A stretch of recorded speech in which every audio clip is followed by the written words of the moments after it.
All right. We are okay. I say shalom, shalom, lakam, Shalom. kol, bonyam, yeshua, peace to all Israel. Late start this morning. I say hallelujah, all praises to the Most High for this Shabbat day. I like to send forth my blessings and healings to all Israel. The Most High may bless us and heal us and restore us and strengthen us and heal us in these evil and perilous times. That He give us the strength, the fortitude, the spirit to continue to forge on, to fight this great battle.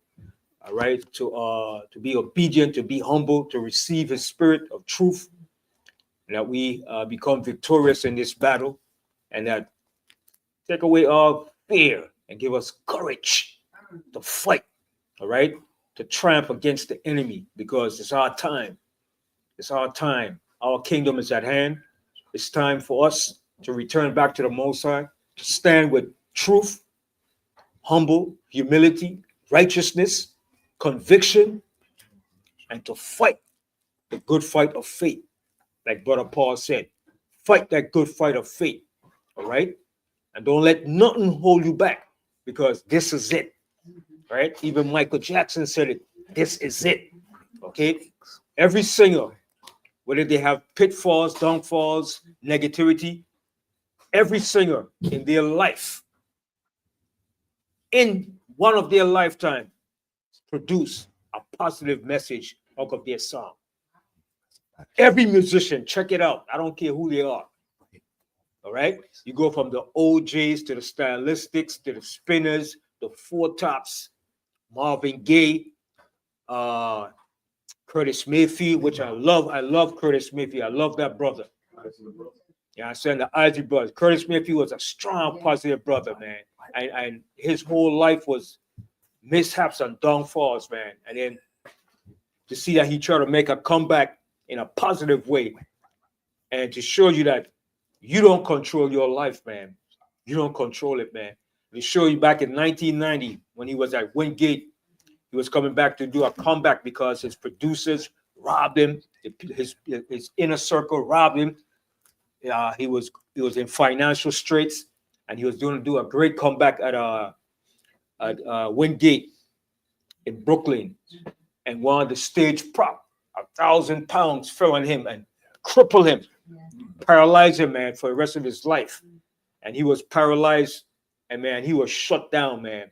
And he went through so much hell. His house got burned down. He lost all his music that he wrote and produced, got destroyed. And he was in a hell of a state, man. Then he had diabetes, and then he finally died in 1999. But I like Curtis Mayfield, man. And, to me, he was a conscious brother, and he strived to do what was right. But for some reason, it was that the odds were always against him. But like I said, every musician, once in their lifetime, they might sing negative or music that's not right with the Most High. But out of that whole lifetime that they've been doing music, they did something that was positive, had a positive message in their songs. All right. Curtis Mayfield, when he made that song, what was it? Not Pusher Man, but Get On Up. All right. That was a positive song. All right. And he had two more positive songs too. But every musician, all right, even the OJs, when they sung about backstabbers for the love of money, money, money, money. Some people, all right. So every musician in their lifetime come across what they have to produce something that's being positive, because a musician deal with the outcome of life, whether it's negative, positive, greed, riches, fame. They're telling a story about the reality of life, what they've been through, or what happened to somebody, or what they've been through in their life. But go check it out. Every musician in their life, all right, they tell a story about what they experienced or what's going on in their life, per se. All right. Even Bob Marley, all right. When Bob Marley had some positive message in music too. Bob Marley said in his music, one good thing about music, when it hits you, you feel no pain. That's a true fact. When music hits you and it hits your spirit, you don't feel no pain. It takes away all that pain, man. All right. All you feel is that the mood that just feel good, to feel good. And music helped to alleviate some of the oppression. That's why we sung it in slavery. All right? Singing helps to take away some of the oppression that you're going through. And that's why even in the scripture says, if any sorrow or in depression, is to sing psalms. It tells you sing the psalms. It helps. So music is a moving force. Okay, but the music industry have been hijacked by negativity and wicked evil vultures that prey upon people to exploit them of their talents. All right, a bunch of cutthroats in that music business, man. Okay, and every musician that I've seen that started off in that music business was robbed, exploited. Even Prince, and he wanted to do his own record label, and they gave him a hard way to. Even Michael Jackson, Sam Cooke, even Sam Cooke, and they got rid of him, man. Jackie Wilson, okay, you name it. All the great legends, man. Right? Talking about R. Kelly. Kelly too, you know what I mean? All right, you know, and R. Kelly's a musical genius. You understand? So, but like I said, man, the kingdom of the Most High is at hand, and that's what we're looking forward to. But one more thing too, coming up June 26th will be the Mashara Yasharala in Atlanta, Georgia. All right, to purchase the tickets or to get events, go to our Eventbrite, Mashara Yasharala in Atlanta, Georgia, coming up June 26th to the 29th. It's going to be in Atlanta. Most High willing, I'll be there if everything goes right as far as transportation, right? And like I said, go to Eventbrite, purchase the tickets, and it's going to be a big event in Atlanta. All right, we're going to bring up a lot of stuff, a lot of things. We're going to bring out, you know, so it's a gathering of Israel. It's about us networking, communication, restoring the brotherhood, love, unity, sisterhood. All right. So let's continue that fight to forge on for the strength and the rebuilding and the reestablishment of our nation, because that's what's at hand. Not everything else is minute. Yes, we have to continue paying our bills, surviving, but the greatest thing that's coming ahead of us is the reestablishment of the nation of Israel. The kingdom of the Most High is at hand. Okay, and this European power is about to be brought down. They're going down, right? You saw how Trump was up there with the president from South Africa, Ramaphosa, and how he brought up what he showed was a bunch of a video about lies that had nothing to do with the people in South Africa, but they want to push their agenda so bad. They're so concerned now about Europeans being genocide, but when there was genocide in the people in South Africa 40 years, 30 years ago, back under de Klerk and all the South African regime, it wasn't no big issue to go and stop what was taking place in South Africa. Okay, when de Klerk and Botha was in power in South Africa, while Mandela was locked up and they were suffering and being killed, it wasn't no big impetus of any administration to go in and stop the genocide. But now, because you claim it's happening to so-called Europeans, you want to bring them to America for refugees. The hypocrisy of your democracy called America. That's where you're coming down. Okay? And nobody's going to stop the decline of your kingdom. And in that video, Ben, you could clearly see that that was an ambush. Right. He ambushed him. He should have known that was coming too. After they saw what it did to Zelensky, how you going to go up there on an arm and not know that you... But see, they look up to Trump as if he's something righteous. Trump is not righteous. All right? He's a con man. He's a snake oil salesman. He's a shyster. He's a crook. He's an evil dude. Okay? And you know he was going to backslap you and slap you upside your head. He was going to hit you with something to put you on the spot, because he doesn't play clean. He doesn't play fair. Okay? And he had his whole cabinet up there with him too. And he up there thinking that Trump is going to become, he comes to talk about one thing with trade with America. What the hell you want to trade with America for? You got your other African nations over there, trade with them. They have the resources and the wealth. Why you want to deal with America? But that's what you get.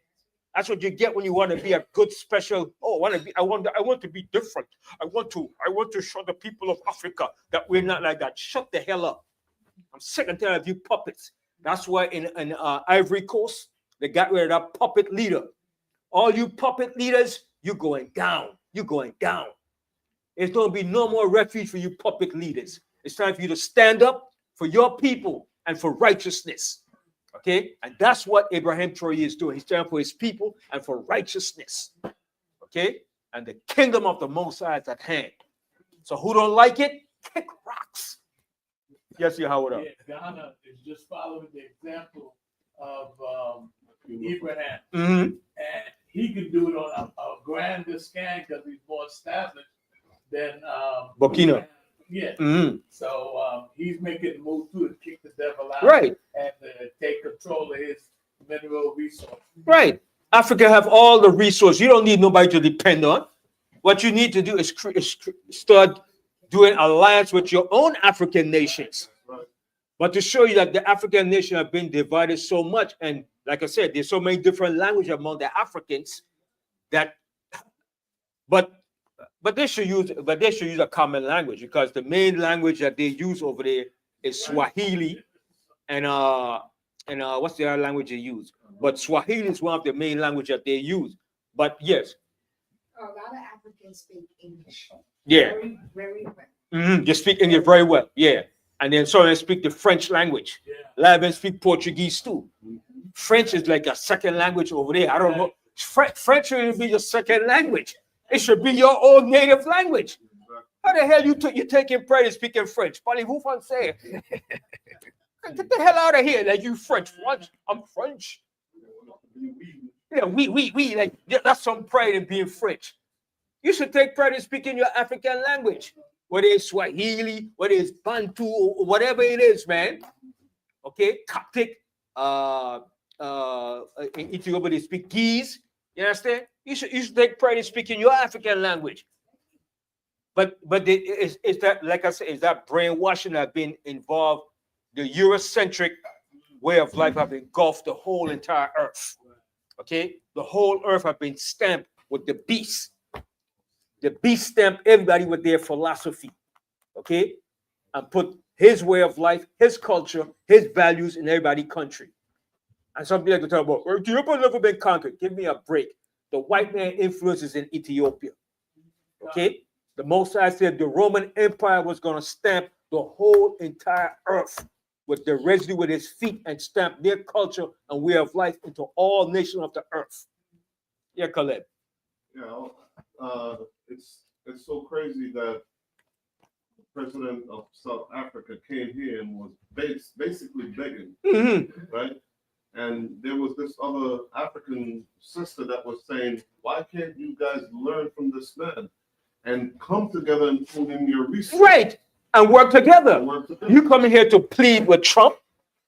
Trump is only looking out for his interests and for the rich elite rulers and his rich buddies. He's not looking out for your interests. That's why he gangsted Zelensky to go to get Zelensky's rare earth materials from the Ukraine. Right. He's not doing it because he loves Zelensky or he's doing it for his own interest. Trump is there for his own political, economical interests and for the rich billionaires. It was good for him. That's good for him. That's showing him a lesson. That's showing all you puppet Uncle Tom leaders, you have to stop being puppets and start looking out for the interests of your people. Okay? That's right. The days of being puppets are over. You puppets gonna be running for your life. Running. Okay? Because people are sick and tired of it. And mind you, the population of Africa, the generation of Africa is from 20 to 30 years old. That's the population of the people in Africa. Young generation, not the old generation garbage you got no more. They're sick and tired of it. Because Abraham Traoré, he's what, 37 years old? Look at that. 37 years old. And look at the mindset he has for his people. And that's the right mindset you're supposed to have as a leader. And it shows that all the people just about is tired of it. They're tired of this Western colonialism oppressing the people, stealing their resources. Got you in poverty, and you have all the resources. I can't understand that, man. You got everything to sustain your nation, and you poor and they're rich. That don't make no sense. Make that make sense, man. Yes, It's not only poverty, the people living in squalor. squalor. Never seen. You know, shanty Yeah. towns, to see the homes are made out of Tin, galvanized and crap like that. and they're using like you know, like the stacks that you have your Yeah. green in, you know, to put into the wall. Unbelievable, man. You have all the resources, gold, diamonds, you name it, all Oil. oil, They can grow any vegetable. anything, any the fruit. best soil. They got bauxite. Man, Africa have all the mineral resources and everything that you need. And listen, to make this damn stinking crappy phone, it need the components that come from Africa. Okay? America, Russia, no European nation on the face, China cannot make no cell phone unless they get the components that come from Africa. Yes. Yeah, this lady, Ilhan Omar, she frequently asks about the murder of Israeli diplomats. Mm. She keeps asking her, she don't want to answer. She talks about, she's despicable because she's not with them. She's pro-Palestinian. She shouldn't answer it. So what? So what if they get killed? They've been killing everybody else and getting away with it. So what? Now because two people you concerned, you want to get justice now because two Israelis got unalive. But how many Palestinians been alive for the last 2 years now? Okay, but it show you how hypocritical and one-sided the justice system is. Okay, I don't give two rats ass. Plain. Okay, because they don't care about us neither. Yes. They were talking, I guess it was having to do with one of those Senate committees and they were talking about, so now you're interested that somebody's dying, Mhm. when the black people was dying. It wasn't no interest. Yeah, and of course, you know, it had to be jamming. She Mhm. was like, y'all crazy. Yeah. It wasn't, he said, so it wasn't a matter of national security when black people were dying. But now it's a matter of now because whites are dying. And they're not dying. It's a lie. Right. It's a lie. It's a lie. Understand? But it shows you the difference between us and them. Okay. Now the black people in Africa, but all right, they should be doing what they did to them, but they're not doing it. When Mandela took office, he should have booted every last one of them out and take back South Africa. But they didn't do that. They try to reach out and be friends with them. If it was the other way around, that would have never happened. Okay? Shows you the difference between us and them. They don't think like us and they don't act like us. They only believe in themselves, for themselves only, for their self-preservation, for their economics, for their wealth. And don't believe that kind of tell you, well, violence is not the solution. No, that's what they tell you. But they don't practice the same thing. They do the opposite.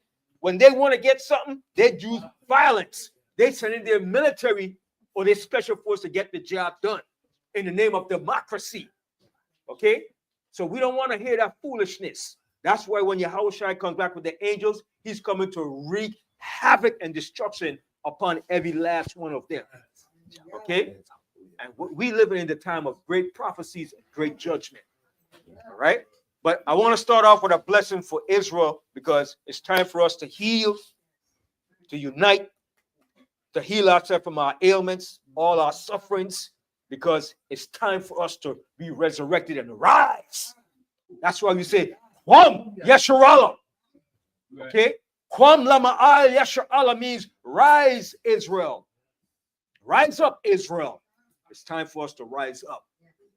That's the whole vibration that's going to run through this earth. Okay? And nobody's going to stop that vibration. Okay? So I want to start off with Numbers, the 6th chapter. Zechariah. Numbers, the 6th chapter. Numbers 6:22.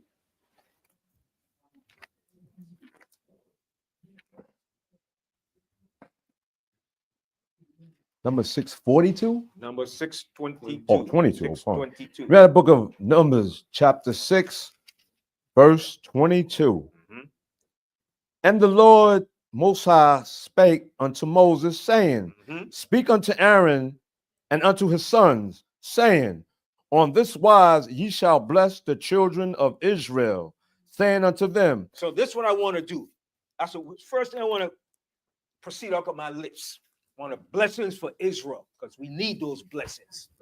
We need those barakium upon Yasha'Allah. I'll Lama'al Yasha'Allah. All right? Barakium. Okay, in the Hebrew. Blessings. Kaya, Kyle, Yasha'Allah. Okay, go ahead. The Lord Most High bless thee and keep thee.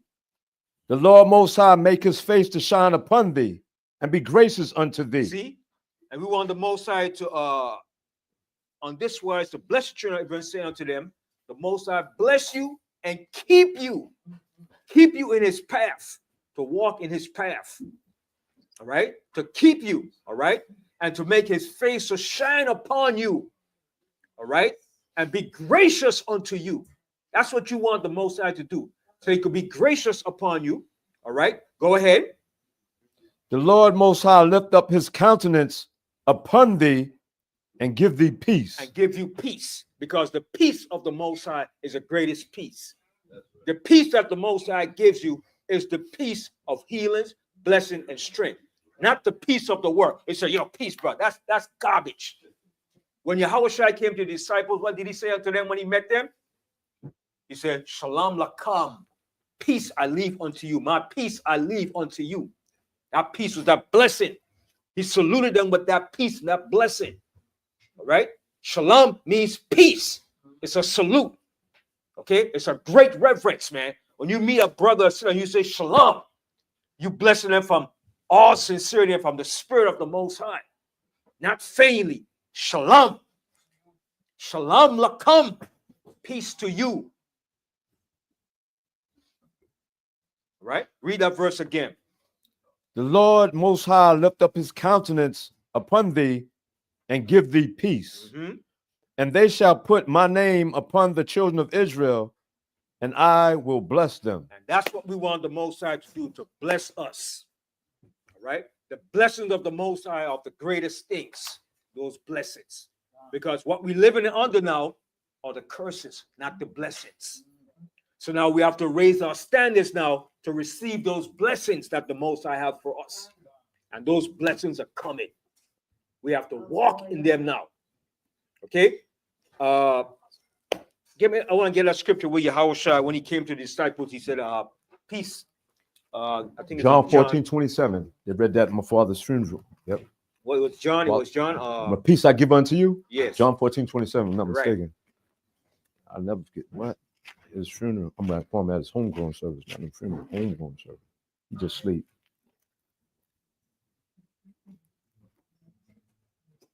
Start from the 25th verse. Yeah. 25th. All right. Mhm. Read the book of John, chapter 14, verse 25. These things have I spoken unto you, being yet present with you. I'll tell you what, you know what? Go back up.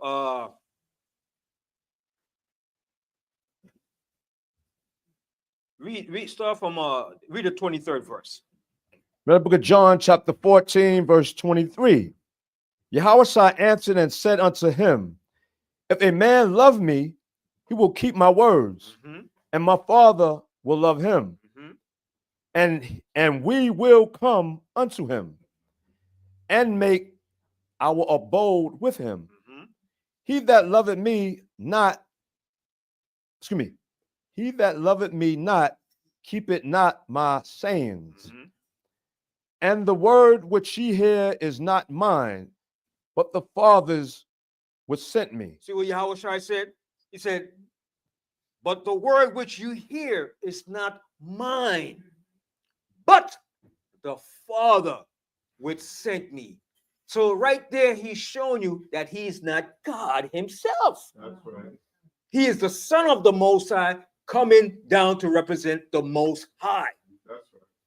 people miss that key factor right there. He said, the words that I speak is not mine, but the Father that sent me. He came in representation of the Father. He is not the Most High. He is a son of the Most High.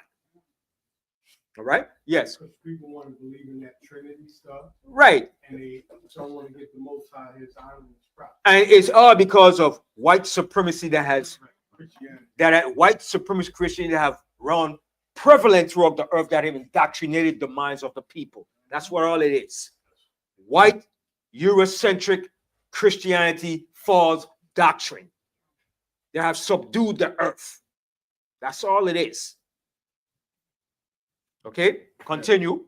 Right. Yes. And in times past, they didn't know how to read, but now they don't want to read. They don't want to read because they have plenty access to read. You understand? The young generation today have access to everything, but they spend more time talking foolishness, texting foolishness, watching TikTok, want to be an idiot, a fool. This young generation sickens me. I'm sick and tired of seeing them, man. Okay? The only thing they're good for is just foolishness. You try to talk to them about something, it's yo, son, you're my father. Shut your stupid self up. I don't even want to talk with them, man. When I see them, I just like an anger comes over me, man. Like the Most High said, let the multitude perish that was born in vain. A lot of them was born in vain just to die, man. Okay? They just setting up their cannon fodder just to be put to sleep. Okay? They don't want no righteous instruction. All they want to do is give me money, give me that so I could do this, so I could do that. Give me so I could get the latest. What's the new phone out now? The Apple, some what? 17, some foolishness. That's all they want. Okay? They ain't about nothing constructive, man.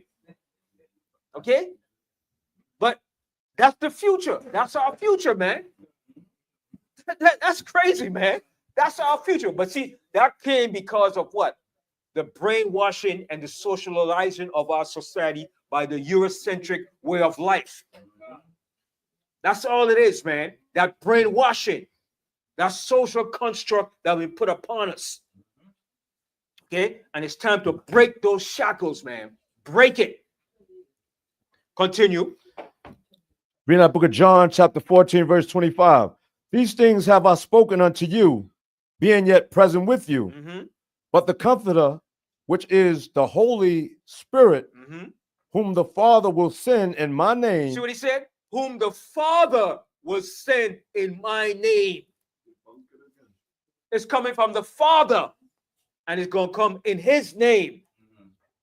He came to represent the Father. He said, I came down not to do my own will, but the will of him that sent me. That's what he came to do. He said, what I see the Father do, that's what I do. All right? In Corinthians, Paul laid down the order. The order is the Most High, Christ, man, woman, and the children. That's the order. If you can't follow that order, you're off. Continue. He shall teach you all things and bring all things to your remembrance, whatsoever I have said unto you. And that's what the Most High is going to do. He's going to bring everything back to our remembrance through the Comforter of the Holy Spirit. The Spirit is what's going to guide us and teach us. Yes, you have teachers, but after you have teachers, now you have to start relying on the Spirit of the Most High to give you instruction. Your teacher is your first basic instruction. You got to have teachers. Don't tell you, I don't need no teacher. Shut the hell up. You need teacher. Okay? You need teachers. Okay? When a child goes to school, does he learn by himself? No, he has a teacher that teaches him. You have a schoolmaster, a school that lays down and teach you the fundamentals. Then in life, when you start to grow, you start gaining momentum, experience through the spirit of things. Yes. That's the problem with a lot of these young camps. They don't have any teachers. No teachers. You need teachers. I had teachers. Yes, Caleb. The queen of Ethiopia had a eunuch, and when You know the verse. Mhm. Yeah, you could Right. elaborate on that. Everybody need a teacher until you get to that level. Then after a while, you start to learn things on your own. The Spirit starts to teach you things. But don't tell me the crap. I don't need no teacher. I teach myself. Shut the hell up, man. Okay? That's what he said, Ben. How can I know this unless a man teach me? Right. Unless someone teach me. Okay? The prophets had students. And look at Jeremiah. Who was Baruch? He's right. He was the understudy to Jeremiah. He was Jeremiah's mouthpiece with Jeremiah. He wrote down, he was learning from Jeremiah. He was a scribe. You understand? Elisha under Elijah. Every great teacher comes up under a teacher before you become a great leader. Look at Malcolm X. Did Malcolm X have a teacher? Yes. And he surpassed his teacher and became a better than his teacher. Malcolm X made the Nation of Islam. Okay? Even though it was founded by Elijah Muhammad, but it was Malcolm X. Because Malcolm X had more experience than Elijah Muhammad. He had more integrity too. More passion too. That's right. And more passion. Right? Elijah Muhammad didn't go through what Malcolm X went through, but Malcolm X recognized that. But he didn't take that point and boast of himself. He knew Elijah Muhammad was his teacher. But because Malcolm X was out there in the world, he was a pimp. He was selling drugs. He was running wild. He went to jail. He got experience. And then he was learned in jail. And when he came out, he was sincere and dedicated. He was sincere. Malcolm was a sincere brother. And I love Malcolm X, man. He was a sincere brother. Okay? And he loved his people too. Malcolm X loved his people, man. You understand? And that's what you need. You have to love your people, man. You can't want to be living above your people and don't give a damn about your people, don't care about your people. You living in lavish house, expensive cars, you got everything and your people suffering. Nah, it ain't supposed to be like that. You're supposed to look out for your people. And then they use their own people. And you're using your own people, pimping it and exploiting them. All right? Got the friggin' Europeans coming there and robbing them of their wealth, what belongs to them. Okay? But that crap is going to stop. It's going to stop. Yes. One thing we know that out of all the Malcolm X stood for JUSTICE, justice. That's right. Yeah, like That's yeah, there. And Malcolm was going to take his case, not just he was going to take it to the UN and to the World Court for what? Not just for civil rights, but for what? Human rights. Because civil rights, you could change it and flip it over, change it, make rules. But when it comes to human rights, you got to step carefully when it comes to your human rights. Because human rights is something that you were born with. Nobody don't give you no human rights. Okay? But they could give you civil rights and take it away anytime, like Trump is doing now. That orange mutant. Okay? Continue reading on. The book of John, chapter 14, verse 27. Peace I leave with you. See what Yahweh Shai said? Peace I leave with you. And that peace came straight from the heart, spirit. That was a sincere peace he left with his disciples, not the peace of the world. Read on, read again. Peace I leave with you, my peace I give unto you, not as the world gives. See what he said? Not as the world giving, because the peace of the world is fake, is phony, is false. But the peace that he left his disciples came straight from the Most High, from the Most High to him, to his disciples. Okay? That's the peace of the true spirit of love and unity and brotherhood. Continue. Give I Yahweh Shai unto you. Let not your heart be troubled, neither let it be afraid. I said, so he said, don't let your heart be troubled, neither let it be afraid. We can't be afraid in these last days. We got to stand boldly. Boldly. Okay? Scripture said, be faithful unto death. That's a hard thing to true, right? But that's the reality of it. We got to be faithful unto death. And let me get that scripture to Revelation. All right. Finish reading now. Read 28. John chapter 14, verse 28. Ye have heard now, I said unto you, I go away and come again So unto Yahweh you. Shai said, I go away and I am going to come again. He's going to come again. All right. Go ahead. If ye love me, ye would rejoice because I said, I go unto the Father. Oh my. See that right there? He said, I go unto the Father. So if he's God, why he's going to the Father? You understand? So he's going to himself. He said, I go to the Father. He said, because my Father is greater than me. My Father that sent me is greater than me. Continue reading on. For my Father is greater than I. He's telling you right there. He's just telling you right there. My Father is greater than me. He is the Son. He is not God. He's not the God. But he represents the Most High. If you want to see what the Most High look like, that's you saw it in Yahweh Shai. That's the physical embodiment. That's what he told Philip. He that have seen me have seen the Father. Because I am looking just like the Father. I represent the Father. I talk like him. I do what he does. I'm the splitting image of what he represents. Best representation. Like chip off the old block. That's it. You want to see the best representation of what the Most High look like? Look at Yahweh Shai HaMashiach. Let's go back and read what he told Philip. Go to the 14th chapter, 14:1. Same book, right? Same book. Yeah. Read out the book of John, chapter 14, verse 1. Start from the 7th verse. The book of John. Start from the 6th verse. The book of John, chapter 14, verse 6. Yahweh You know Shai. what? Start from the first verse. It's all good. I know that's all so good. What? Yeah. That's how it is. Yeah. Read the book of John, chapter 14, verse 1. Let not your heart be troubled. See, that goes for our people. Don't let your heart be troubled in these days. Because you see Trump doing what he's doing. He's going to do what he has because he's the devil. He's the wicked.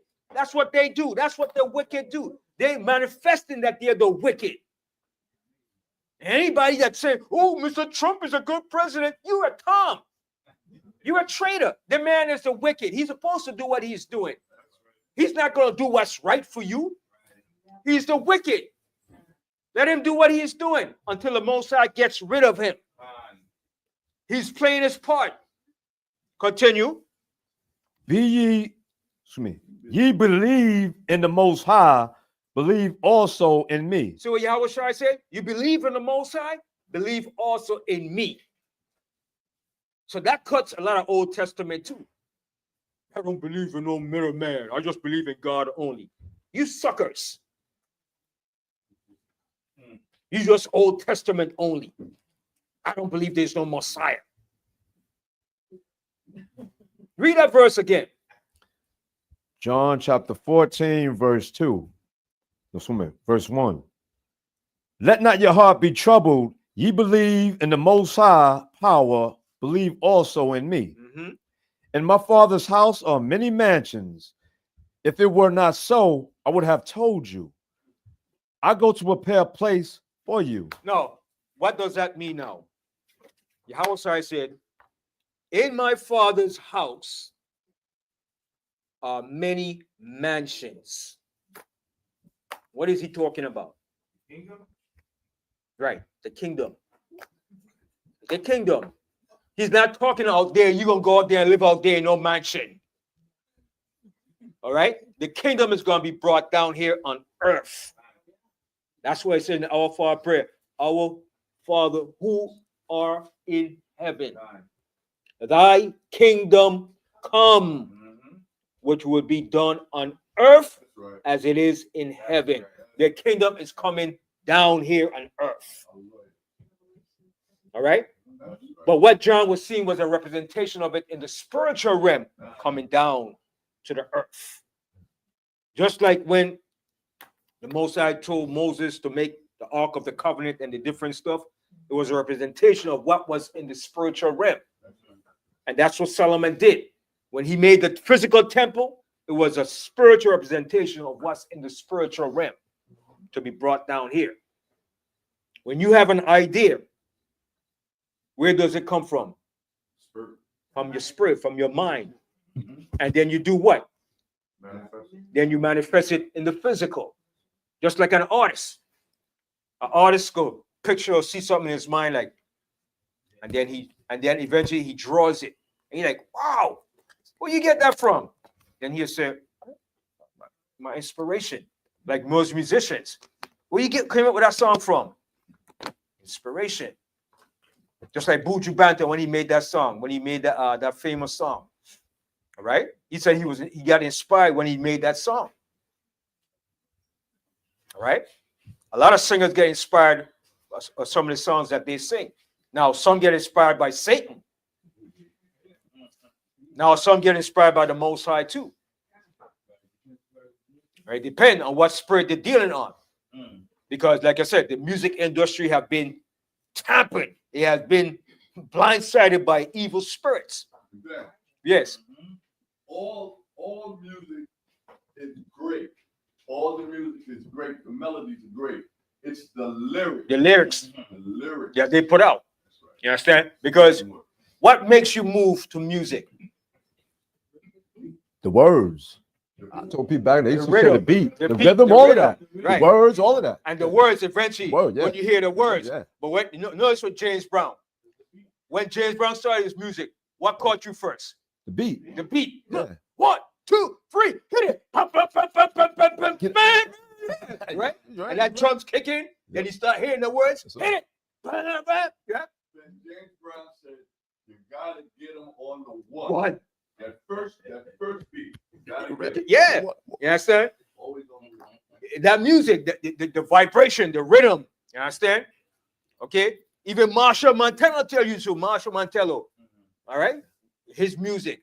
All right? Any musician, calypsonian, reggae, when they hit you, man, I saying, when that rhythm hit you and that beat, and you hear that drums and that bass, you understand? That drums carry a strong vibration too. That's the power of the drum, the Congo drum, the percussion, right? You Howard, you know that, right? All right, and even trumpet, that trumpet and that trombone, even the guitar. When that guitar is being strummed, the guitar is a representation of what? The harp. The guitar is representation of the harp. You understand? And when you strum that guitar and you pluck those notes, man, you could hear the resonation, vibration of it, man. Okay? Curtis Mayfield, when he played that guitar, you could hear it, man. All right? Who was a famous guitarist? Jimi Hendrix. What did he do with that guitar? He made it talk. He played what? The national anthem with that guitar, right? He made that thing talk. What? He strummed that thing, and he was bad, man. Okay, so music has a powerfut vibration, but it's the beat, the notes, all right, and the recording of it. And you know who was another genius when he came to putting out rhythm and notes and sound? Guess who? Miles Davis. And guess who? Quincy Jones. Yes, yes, go ahead. Prince. He was praised to Curtis Mayfield. Stevie Wonder. Go ahead. And who else? All of them. Michael Jackson. But he died maybe about 12 years ago, maybe 15 years ago.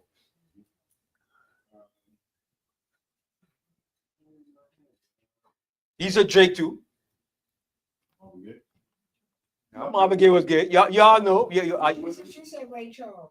Ray Charles too. But he was famous for arranging music and notes and everything. He was good too. Y'all know when I say y'all, oh yeah. I'll give you a hint. His last name begins with an H.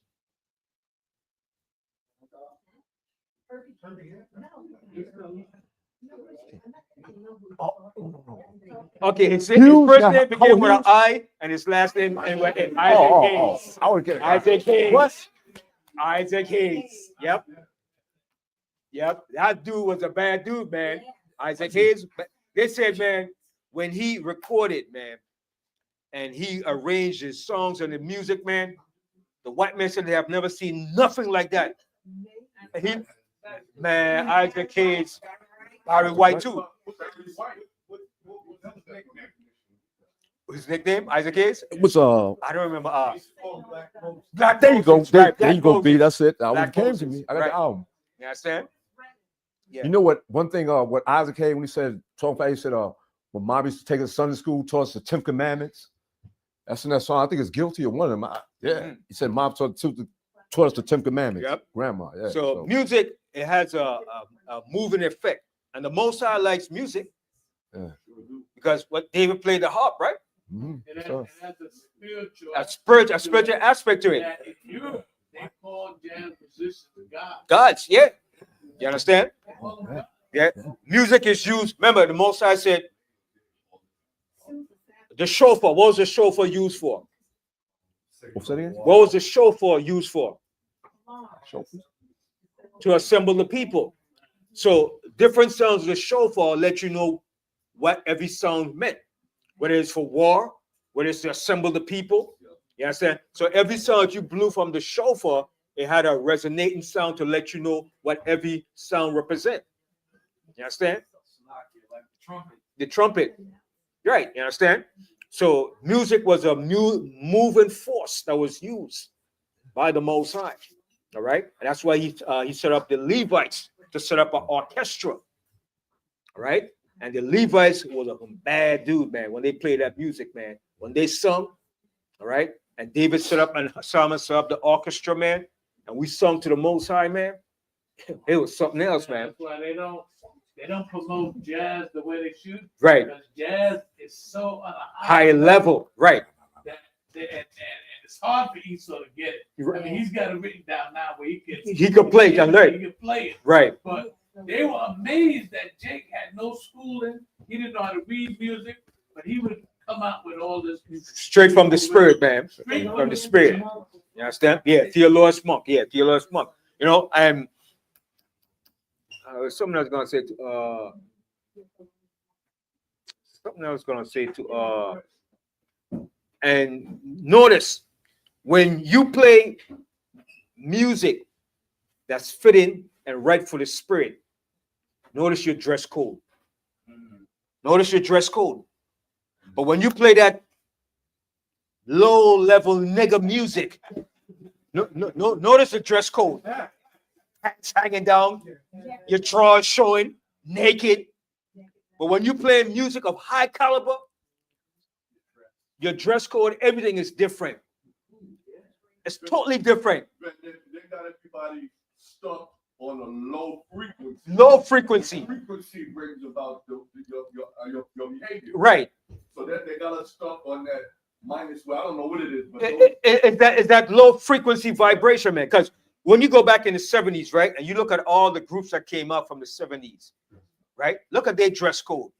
You see the Manhattans, man, the Delphonics, the Stylistics, the OJs, the Temp. Oh my goodness, man, these guys are decked out, man. At the fro, stepping in style, man, moving like gosh, man. The music, the message, like damn, man, that music is done. It ain't coming back until the kingdom, man.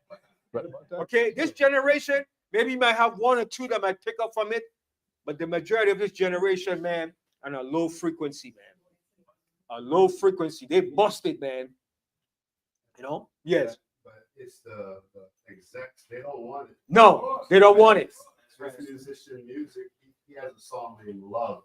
But he said when he wrote it, it was named God. But they told him he's not going to be able to release it. So he had to literally change every time he say God to love. Wow. And then they released it. See? But now they don't want that vibration. But now these young record label singers and producers, they have their vibe where they could create their own now. They don't need to go to no big major studio. They could do their own and bring forth their own righteous music. You understand? They have to go back and learn from the elders, from the older generation. They can't rely on this young generation to teach them. Okay? Now, the young generation is needed now. They need it for the strength. all right, for the youth, their energy. But they need that older generation to guide and mold them, man. You know, I say that's why the Most High said, I call you young men because you're strong. You got the energy. A young man could go out there and fight and run and do things. I can't do that no more. You understand? I could only instruct them. You understand? Now maybe I could keep up to a certain degree, but not the way they could keep up. You understand? You understand? But I could still show an example and show them how. You understand? If they're willing to learn. But most of these young generation don't want to learn nothing from the older generation. They figure, I got it, me, this me. I don't need nobody. That's the wrong mentality. You understand? That's why we're in this condition as a people. Because everybody got egos, nobody wants to listen. Everybody about me, I could do it. I don't give a damn. I made it. You got to do it. That's the mindset of our people today. Nobody looks up for the next generation. But that's going to change. Right? Abraham Troy. And he's a perfect example of that. I have to give it to him, man. I have to. Kudos to the brother, but I have to give it to him. Kudos, man. Kudos. And that's the spirit of a righteous man. I have to give it to him, brother. I can remember when I was 37, man. Shoot, man. That's great. That's great, man. You got to give. Ain't nothing you could say evil against what that brother is doing. Then you had the Uncle Tom in the military was saying, oh, he's trying to gather all the gold for himself. You Uncle Tom, step fetch, good Negro for the white man. I'm telling you, man. But you have to give props to where props is due. Because that's a rare thing to see that. Of a lot of these African leaders, man. You know what I'm saying? It's few of them. But the majority of them don't do that stuff, man. And he's a prime example of Sankara that was before him. Right. He is doing the same thing, and I think he's going to achieve more than what Sankara achieved. All right? Yes. The president of Liberia who they killed who was trying to put the dollars together in Africa.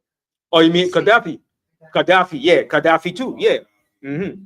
Yes. Did you see the video this week that said that the United States came to him and France talking about, oh, we could help you do this. He's like, no. No. Yeah, no, we don't need them. No, he don't need you. He doesn't need, listen, but We can do it ourselves.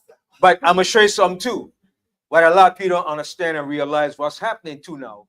See,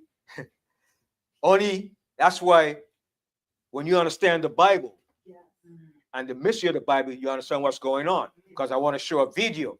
Now, what's taking place now is an alignment with Russia and China and North Korea, which is what?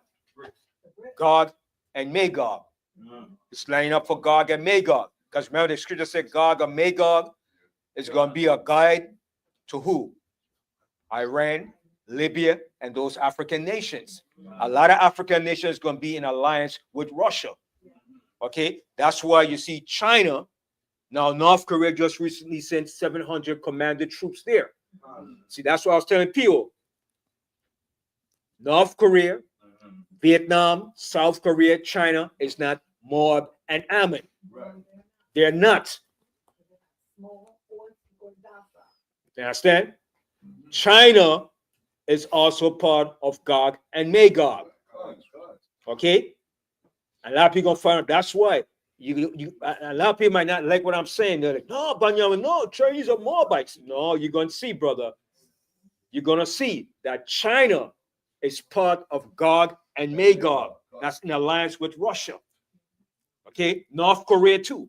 North Koreans, South Koreans, they're all part of Gog and Magog.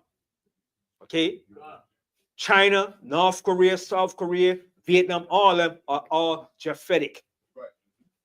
All Japhetic. Okay, that's going to be in alliance with Russia. Okay, I'm going to show you that too.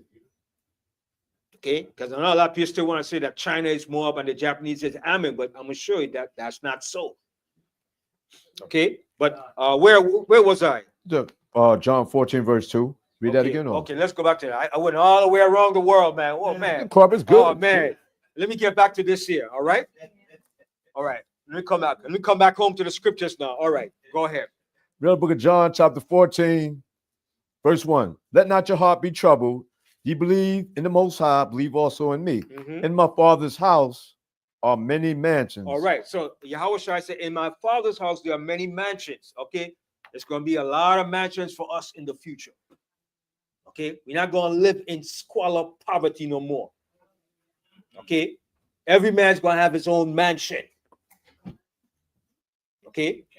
Your own castle, your own abode. Okay. We'll have a slave too? If you want to, it's your choice. Yes, your choice. If you want Trump, you want Bush, whoever you want, any of those elites you want for your slave. Okay, I'm gonna have some of them, most are willing, because they got to pay. They got to pay, man. They got to pay. They ain't just gonna walk around scot-free like that. No, they got to pay. Okay, go ahead. In my Father's house are many mansions. If it were not so, I would have told you. I go to prepare a place for you. And Yahweh is going to prepare a place for us. Okay, go ahead. And if I go and prepare a place for you, I will come again. He said, I will come again. That's future. And he is coming again. Continue. And receive you unto myself. And he's going to receive them unto himself. That's why he said, I will no more drink of the fruit of the vine until I drink it new with you again in the kingdom. And that's a promise. And Yahweh will never break his promise. That's a promise. And he's going to drink that wine new with us in the kingdom. Oh my goodness, man. Could you imagine that, man? You drink that wine, man, you like, woo! One sip. One sip. You go like, woo, what is this? You go, man, it's going to revitalize your whole senses, man. You're going to feel like, where it's been all this time.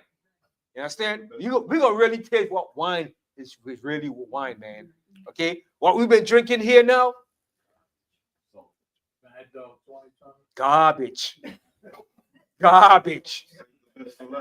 We're going to save the best for last in the kingdom, man.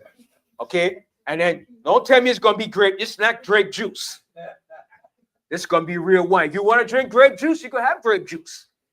But it's going to be the fruit of the vine, the wine, baby. Okay? Okay? Because that's what Yahweh Shai drunk. That's what the disciples drunk. That's what all of us drunk. Wine. Okay? Now, grape juice was good too. If you're not around with grape juice, but wine was a pastime for us, man.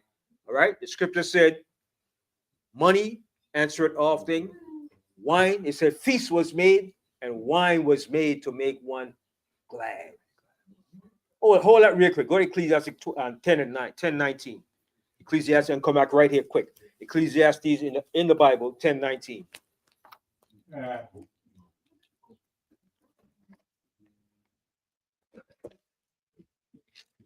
That book Ecclesiastes.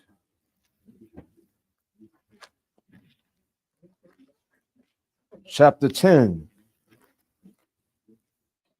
verse 19. A feast is made for laughter. See, a feast is made for laughter. All right. When you have a feast, you laugh, you have a good time, your belly is full, you talk things, you have bring up good times, the things you have done, your success. All right, go ahead. And wine make it merry. See, you don't have no feast without wine, baby. Okay, you have that wine to make you merry. Wine makes you merry, makes you nice. You know they say, I feel nice. That's what wine does. It makes you feel nice. It gives you a natural high. Okay, go ahead. But money answereth all things. But money answereth all things. All right. Okay, so go back to John. Are we allowed to drink wine now? when? Now, Yeah, you can drink wine when we finish. Yeah. because I have a neighbor said that you are not supposed to be drinking wine right now.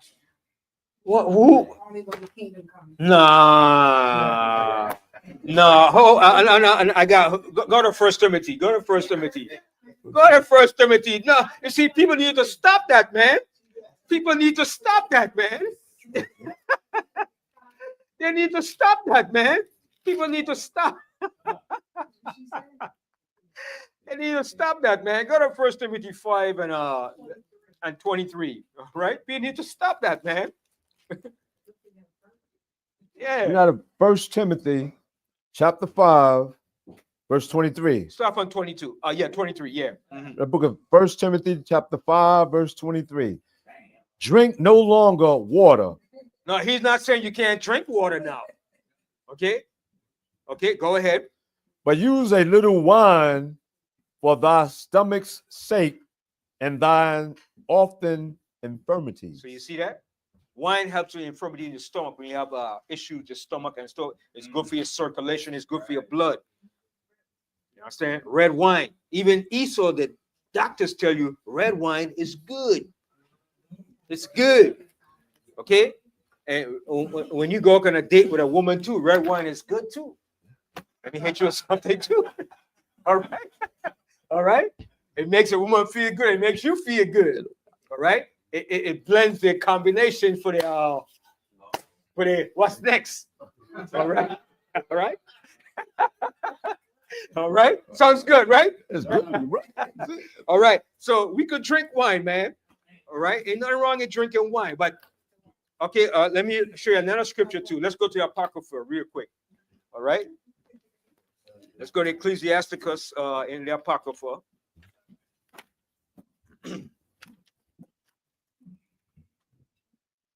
Ecclesiasticus, let me show you right here. Yes, sir. So what? Yes, sir. So what, 27? Yes, sir. Yes, sir. All right. Start from 25. 31, 25. 31. 31st chapter, the 25th verse. Yeah. That book of Apocrypha, chapter 31, verse 25. Show not thy valiantness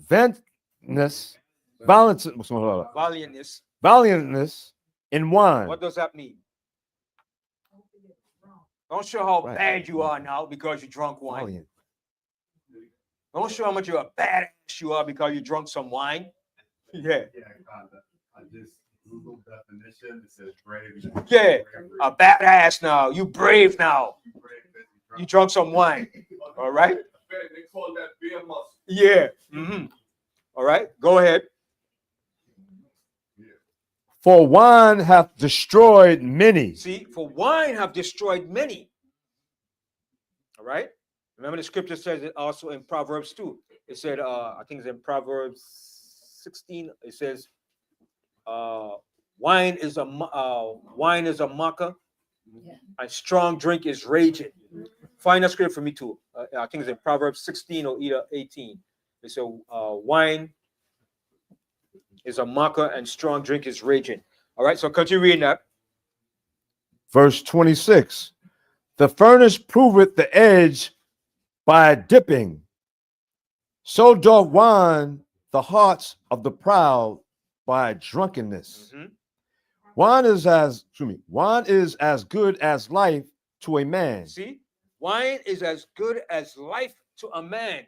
Life without wine, okay, it's not good. Okay, go ahead. If it be drunk moderately, See, it has to be drunk moderately. You can't be just drinking just for the sake of just to get drunk, and that's all you do. Every time I see you, a wine on the corner, just drinking. How you doing? No, your life ain't supposed to be about being a wino. Okay, go ahead. what life is then so a man that is without wine? For it was made to make men glad. And wine was made to make you glad. It makes you happy. Okay, go ahead. Wine measurably drunk and in season. See, bringeth- and in season, measurably drunk and in season. There's a time for it. All right, bless you. All right, go ahead. See, wine measurably drunk and in season bringeth gladness of the heart and cheerfulness of the mind. And cheerfulness of the mind. All right, go ahead. But wine drunken with excess make it bitterness With of the excess. mind. But you drink wine in excess. You overdo it. You overindulge. You become an alcoholic. Morning you're drinking, up early. Nighttime you're drinking. Daytime you're drinking. Every time I see you, what you got there? Oh, no bottle, man. No. All right, go ahead. We're brawling and quarreling. And that's what it does. It brings brawling and quarreling. All right, go ahead. Drunkenness increaseth the rage of a fool till he offend. Mhm, It diminisheth strength and make it wounds. mhm. Rebuke not thy neighbor at the wine, and despise him not in his mirth. Mhm. Give him no despiteful words, and press not upon him with urging him to drink. Right. If a person already had enough, don't call. Okay, drink some more. Take one more for the road. No, you don't do that. Take one more for the road, man. Go ahead, man. No. If a person already tipsy, that's it. Don't keep telling. Okay, man, drink another one. You're a big man, man. Hey, look, man, fill up the glass. No, you don't do that. All right. I got scripture in Proverbs, right? Who found it? 20 and 1. 20. Read it. That's right. Proverbs 20 and 1. Yep.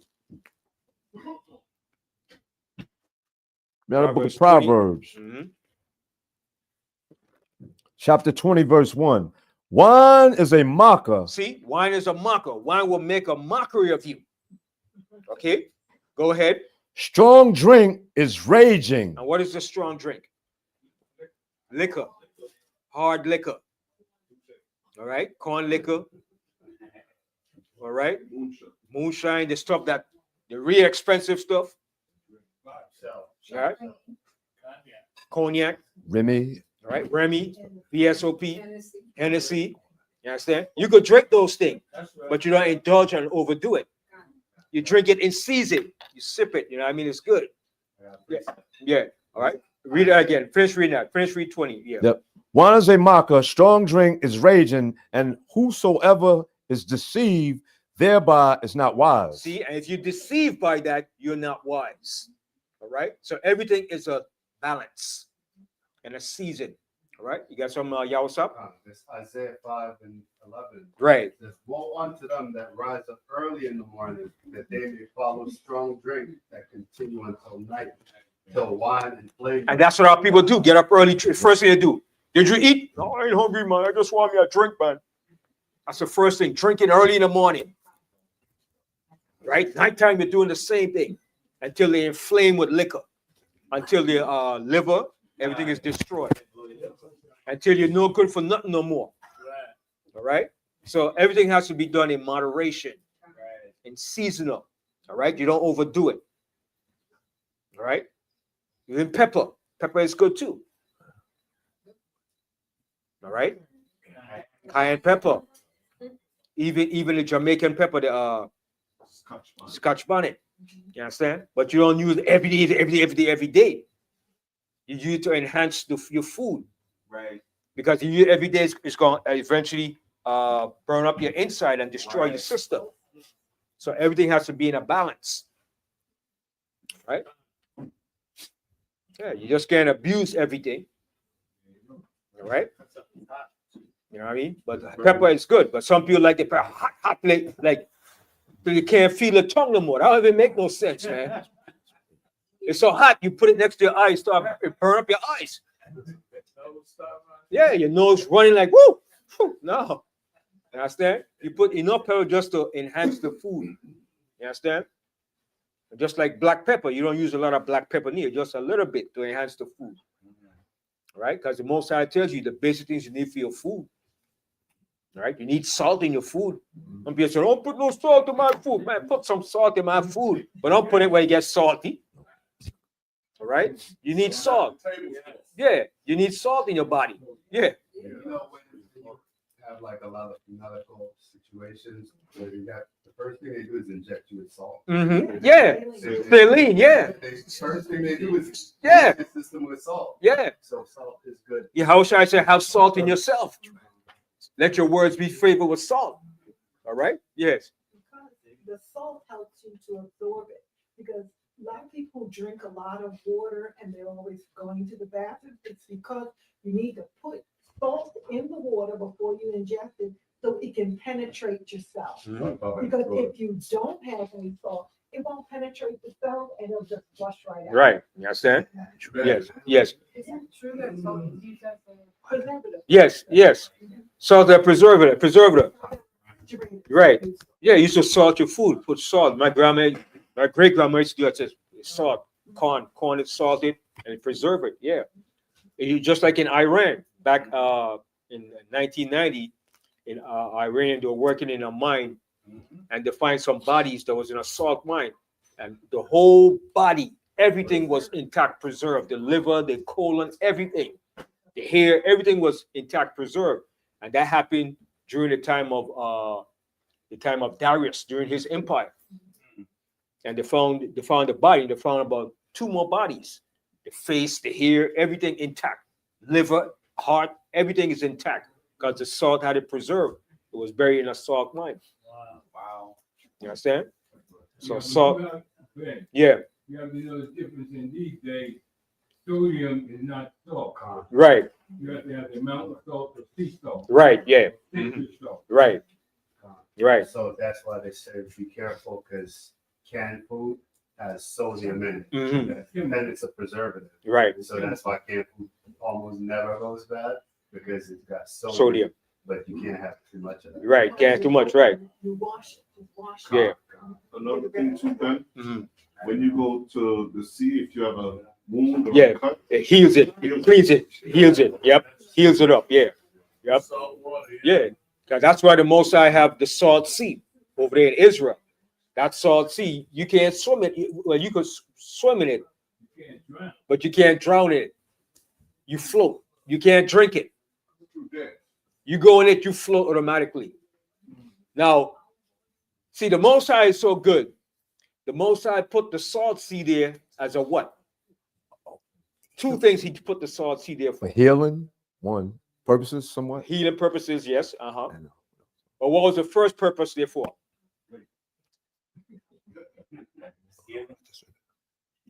He said healing, but the salt sea is there for a national and a spiritual and a physical purpose.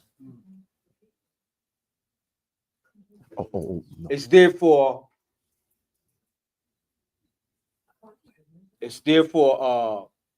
a landmark, a geographical landmark, because the Most High tells you, where is Israel? Between the Mediterranean Sea and the Dead Sea. That's the boundaries, the landmark. So if somebody tells you Israel is down in South Africa, they have to show you where's the Salt Sea. You see? So See how the give you- Most High put the boundaries? Those are the boundaries. Israel is right in between the Salt Sea and the Mediterranean Sea. South of Israel is the Salt Sea. South of Israel is Masada. South of Israel is the land of Edom. South of Israel is Jordan, the land of Moab and Ammon. All right? So boundaries and landmarks is put there for a reason. So in case people want to get stupid and tell you, well, this is not there, this is there. The Most High tells you where the land of Israel is situated between the Dead Sea, which is called the Salt Sea, the Mediterranean, and the Euphrates. That's the way it is. So when you say it's down in South Africa, then you have an agenda. Something is not adding up. When you say the land of Canaan is in South Africa, something is not adding up. Because there's no Salt Sea in South Africa. There's no Mediterranean Sea in South Africa. There's no Euphrates River in South Africa. Okay? And that's what's being pushed and taught now. Okay? Yes. So it give you a sense of direction too, right? Of A course, yeah, sense of exactly. Yeah. geographical landmarks Landmark and will directions. help you, yeah. Okay? Yes, sir. Because let me show you, let's finish reading this here in Yes. Yes, yes. First Ezra 3:17. Right. Read that. It's in the Apocrypha, no? No. Extra in the Bible. You got it, Mike? You got it? You got it? You got it, Mike? Okay, come up here and read. Come up here and read so you can be hearing the camera.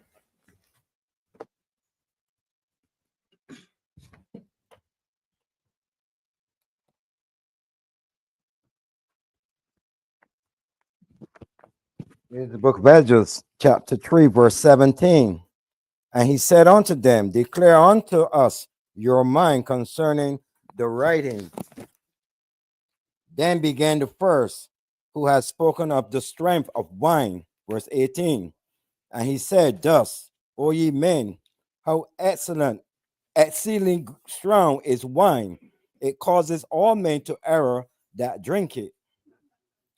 Verse 19, it maketh the mind of the king and of the fatherless child to be all one, of the bondman and of the free man, of the poor man and of the rich man.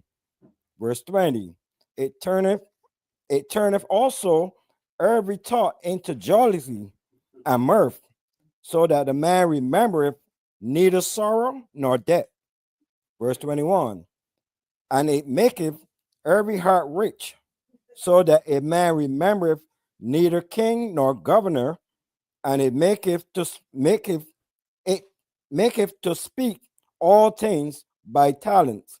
Verse 22, and when they are in their cups, they forget their love both to friends and brethren, and a little after drawing out swords.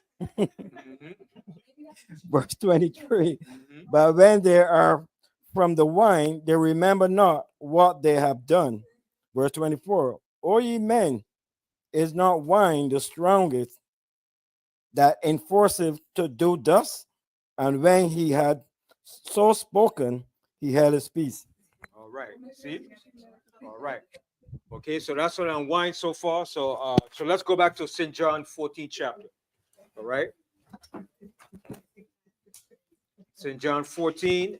And then I want to show you some of the boundaries too. And then I want to show that tape with Abraham Troy and North Korea sent 700 commander troops to Burkina Faso.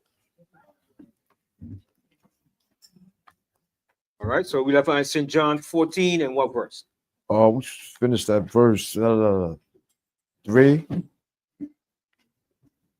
I'll read 3 again. Which one want me to read?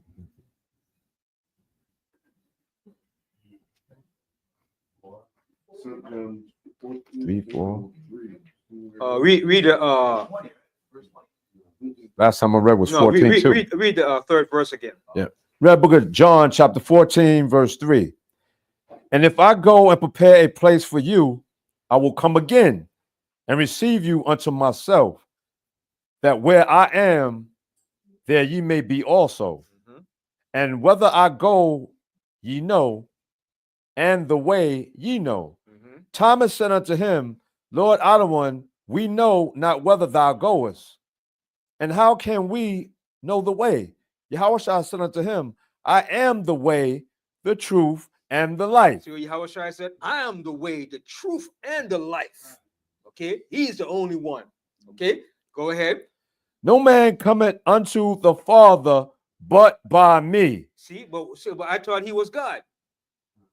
He said, no man cometh unto the Father but by me. He's telling you, you can't come to the Most High unless you have to go through him. All right, read that verse again. John chapter 14, verse 6. Yahushua said unto him, I am the way, the truth, and the life. He's the truth and he's the life. Go ahead. No man cometh unto the Father but by me. You can't come to the Father but by through him. That's the only way. You can't go around. You can't go through the back door. If you go through the back door, you come in as a thief, a robber. You have to come through the straight door, the straight gate. All right, go ahead. If ye had known me, you should have known my Father So also. That's the good part here now. Yahushua said, if ye had known me, ye should have known my Father also. Go ahead. And from henceforth ye know him and have seen him. Mm-hmm. So now Peter like, what? We never seen God before. God never manifested himself to us. But Yahushua was picking his brains to see how deep he is. All right, go ahead. Philip said unto him, Lord, honor one, show us the Father, and he sufficeth it. I'm excuse me, us. Yahushua said unto him, I have been so long time with you. You missed something. Oh boy. Philip said unto him, Lord, honor one, show us the Father, and it sufficeth us. Mm-hmm. Yahushua said unto him, have I been so long time with you, and yet hast thou not known me? Philip, he that has seen me has seen the Father. So what he said, you see me, you see the Father. You see me, you see the Most High. I am what he represents. I look like him. I talk like him. I do everything that he wants. Nothing different. Continue. And how sayest thou then, show us the Father? Believest thou not that I am in the Father, and the Father in me? The words that I speak unto you, I speak not of myself, but the Father that dwelleth in me, he doeth the works. Mm-hmm. Believe me that I am in the Father, and the Father in me, or else believe me for the very work's sake. Verily, verily, I say unto you, he that believeth on me, the works that I do, shall he do also, and greater works than these shall he do. That's what I want to do. That's my agenda. That's what I want to do. And that's not impossible. Yahushua said he did great works, and we're gonna do greater works, man. So that's what we all should be striving for, to do greater works than what Yahushua did. Because Yahushua said, greater works we're gonna do than what he did. And mind you, Yahushua did a lot of great works. Yes, my God. But some of those works is today. Mm-hmm. Because back then, those people know they were there doing it. Right. But now, big people don't know that. Right. We got to drill them all the time. Yeah. Do greater work. So we got to step up our game now. Our gameplay has to step up greater now, man. All right. Read that verse again. Read the book of John, chapter 14, verse 12. Verily, verily, I say unto you. And what does he mean when he said verily, verily? What does that mean? Truly. Listen. Check. Yo, it's a serious talk here, man. This ain't no bull drive. This is serious talk I'm telling you right now. Right? Check this out, man. All right. Go ahead. Verily, verily, I say unto you, he that believeth on me, the works that I do shall he do also, and greater works than these shall he do. See it? And greater works. Hey, imagine that, man. Go ahead. Because I go unto my Father. Because he go unto the Father. Okay. Now, I want to show what time is it now? Time moving so fast, boy. Wow. Wow. I didn't even get to the crux of my class, but all right, but it's all right. Sometime, all right. I want to show them. Go to Numbers, the 34th chapter. I just want to show this point here. But before you go to Numbers, go to Zephaniah. Go to Zephaniah 1 and 18.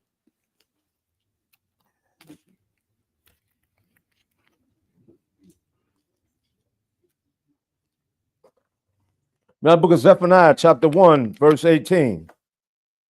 Neither their silver nor their gold shall be able to deliver them in the day of the Lord's wrath.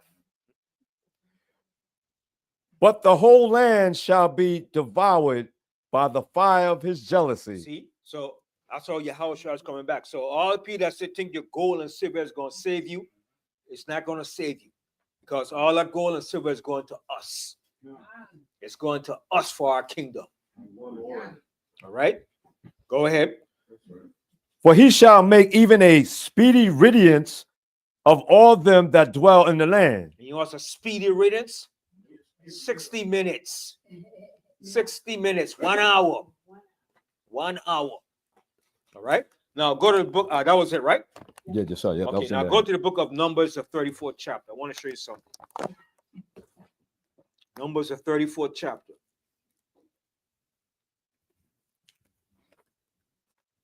The book of Numbers, chapter 34. And we're going to start from the first verse. Verse 1.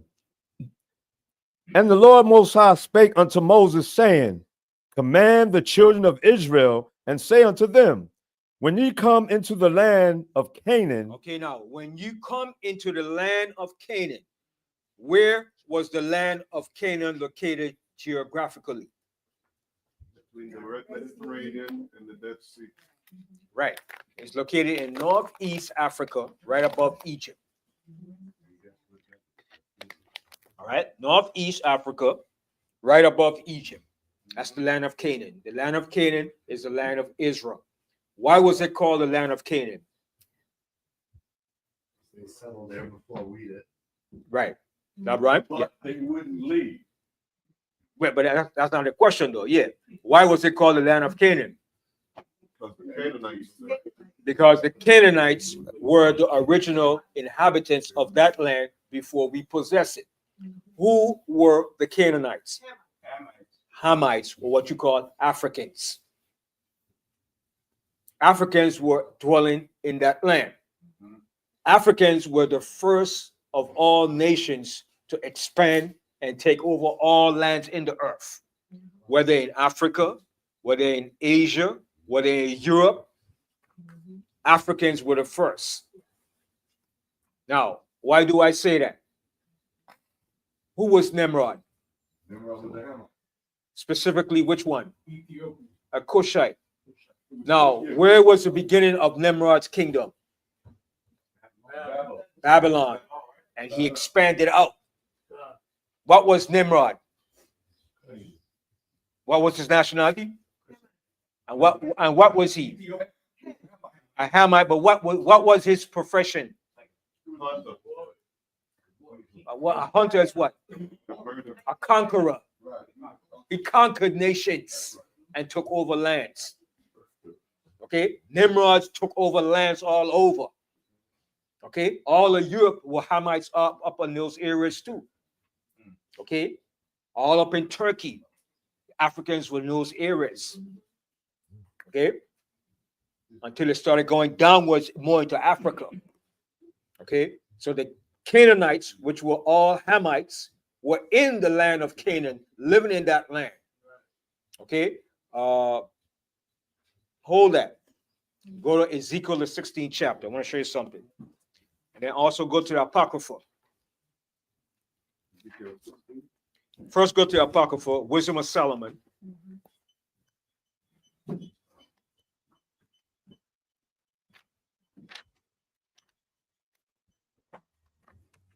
Wisdom of Solomon, the 12th chapter.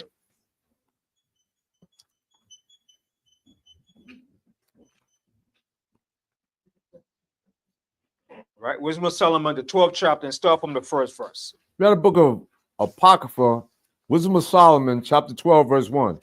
For thine incorruptible spirit is in all things. See, the Most High incorruptible spirit is in all things. All right, go ahead. Therefore, chastenest thou them by little, and little that offend. See, and that's what the Most High did to us. He did to all nations too, but mainly to us. Whenever we messed up, the Most High chastised. He whipped us fast and quick. The Most High didn't play around with us, man. When we screwed up, the Most High whipped our butts. Why? Because we were given the law. We were responsible, and we were held responsible to uphold the duties and the oracles of the Most High. All right? So we should have known better. So the Most High spanked us real quick. Go ahead. And warningest them by putting them in remembrance wherein they have offended, that leaving their wickedness, they may believe on thee, O Lord Adonai. For it was thy will to destroy by the hands of our fathers both those old inhabitants of thy holy land. See? Now, see what it says? What does that say? What do you comprehend from that now? We did a takeover. Yeah, the Canaanites lived in the land. The Canaanites were in the land. They were the inhabitants of the Holy Land before we got there. Okay, read that verse again. Apocrypha chapter 12, verse 3. For it was thy will to destroy by the hands of our fathers both those old inhabitants of thy holy land, Go ahead. whom thou hatedest for doing most odious works of witchcraft. What was they doing? Witchcraft. They were doing every evil thing you could think of they was doing. So when we came into the land, the Most High said, destroy them. Why? Because their wickedness had reached the point where the Most High said, now go in and destroy them. But before, the Most High didn't want us to destroy them because their wickedness didn't reach that point. When that wickedness reached that point, the Most High said, go in and kill everything. Because it was justifiable in the sight of the Most High. He gave the orders. We didn't just go and do it on our own. Okay? Read that 4th verse again. And whom thou hatedest for doing most odious, whom thou hatest for doing most odious works of witchcraft and wicked sacrifices. And what were the wicked sacrifices they were doing? Sacrificing their children to their gods. Child sacrificing. Still doing it today. Ain't nothing changed. All right, go ahead. And also those merciless murderers of children and devourers of man's flesh, and the feast of blood. Drinking blood. Okay, still doing that today. Okay, go ahead. With their priests out of the midst of their idolatrous crew, and the parents that killed with their own hands souls destitute of help. Parents kill their own children, sacrifice their children, all right, to the gods. All right, go ahead. That the land which thou esteemest above all other might receive a worthy colony of the Most High's children. So the Most High was getting ready to bring us in now. Okay, so he had to get them out the land. He had to root them out the land. Okay, because it wasn't really their land. They took it over. All right, that land was already promised to us, but they said they wasn't going to leave the land. They was going to stay there. Because the Most High gave every nation of people their own lot and inheritance of land. Okay, continue. Nevertheless, even those thou sparedest as men, and didst send wops, forerunners of thine host, to destroy them by little and little. So the Most High sent hornets and different insects to destroy them, to push them out. All right, go ahead.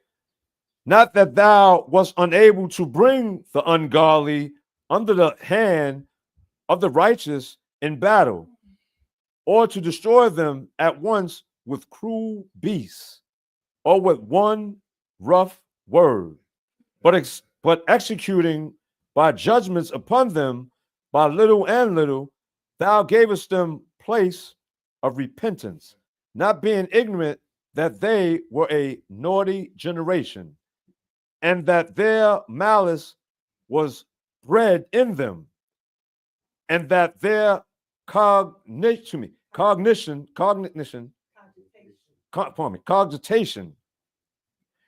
would never be changed. So what is the cogitation?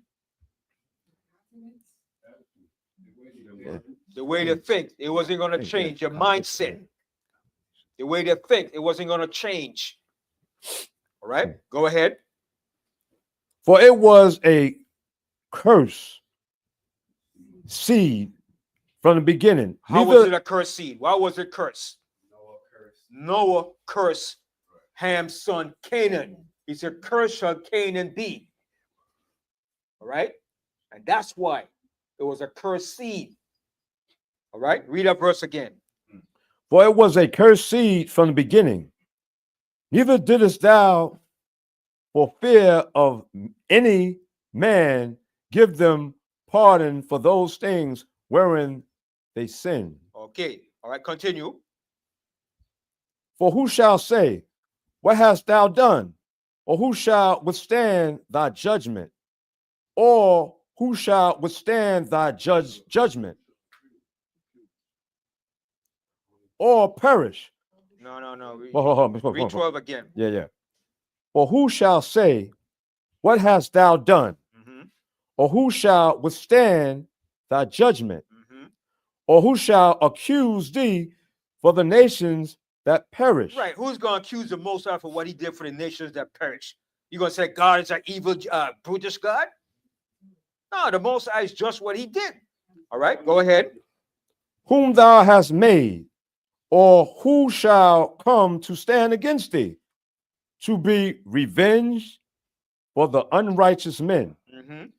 For neither is there any power but thou that careth for all, to whom thou mightest show that thy judgment is not upright.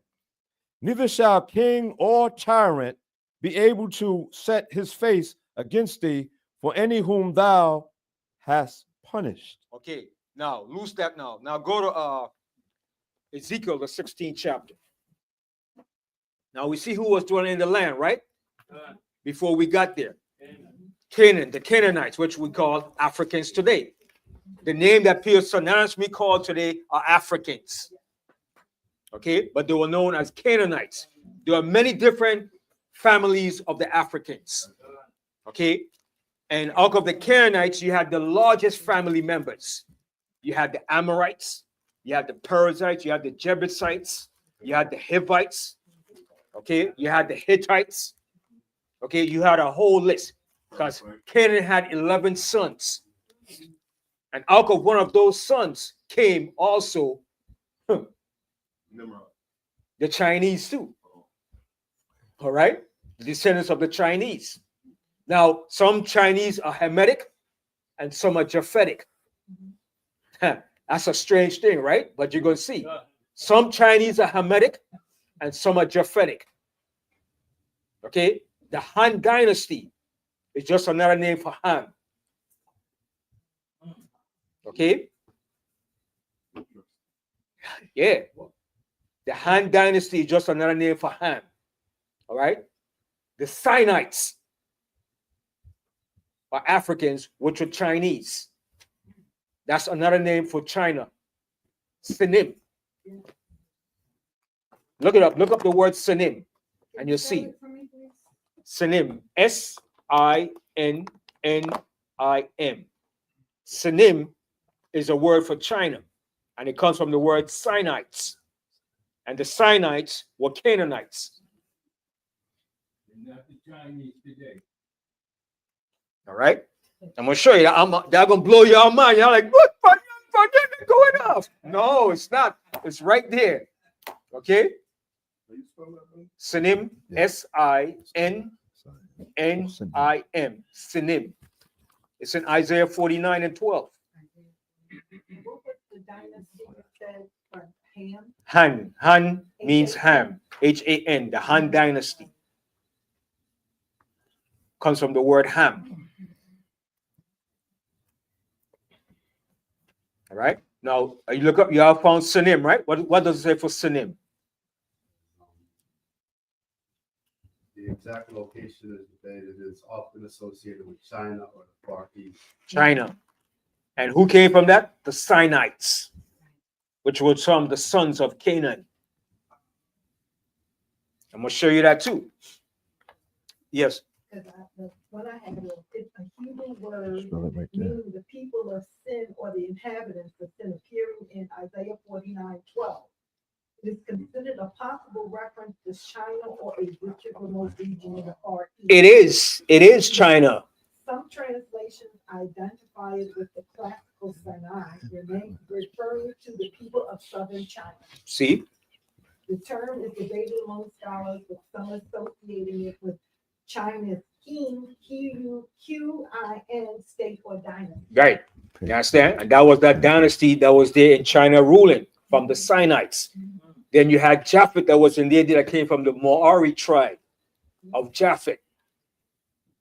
Okay, you got two families of the Chinese, one from Ham and one from Japheth.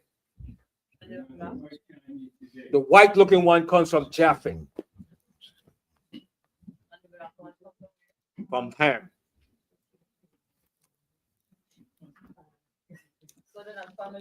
Huh? Two different people. China have different families of Chinese over there. They speak different languages. Mandarin is different from Cantonese.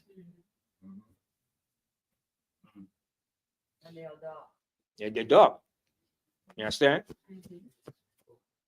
Just like Africa. Africa have nations are Africans, but they're not all the same. You can't tell a person from South Africa he's an Ethiopian. He will laugh at you. You know, you're crazy. They're different. They know their own tribals. All right. So let's go to Ezekiel 16 now.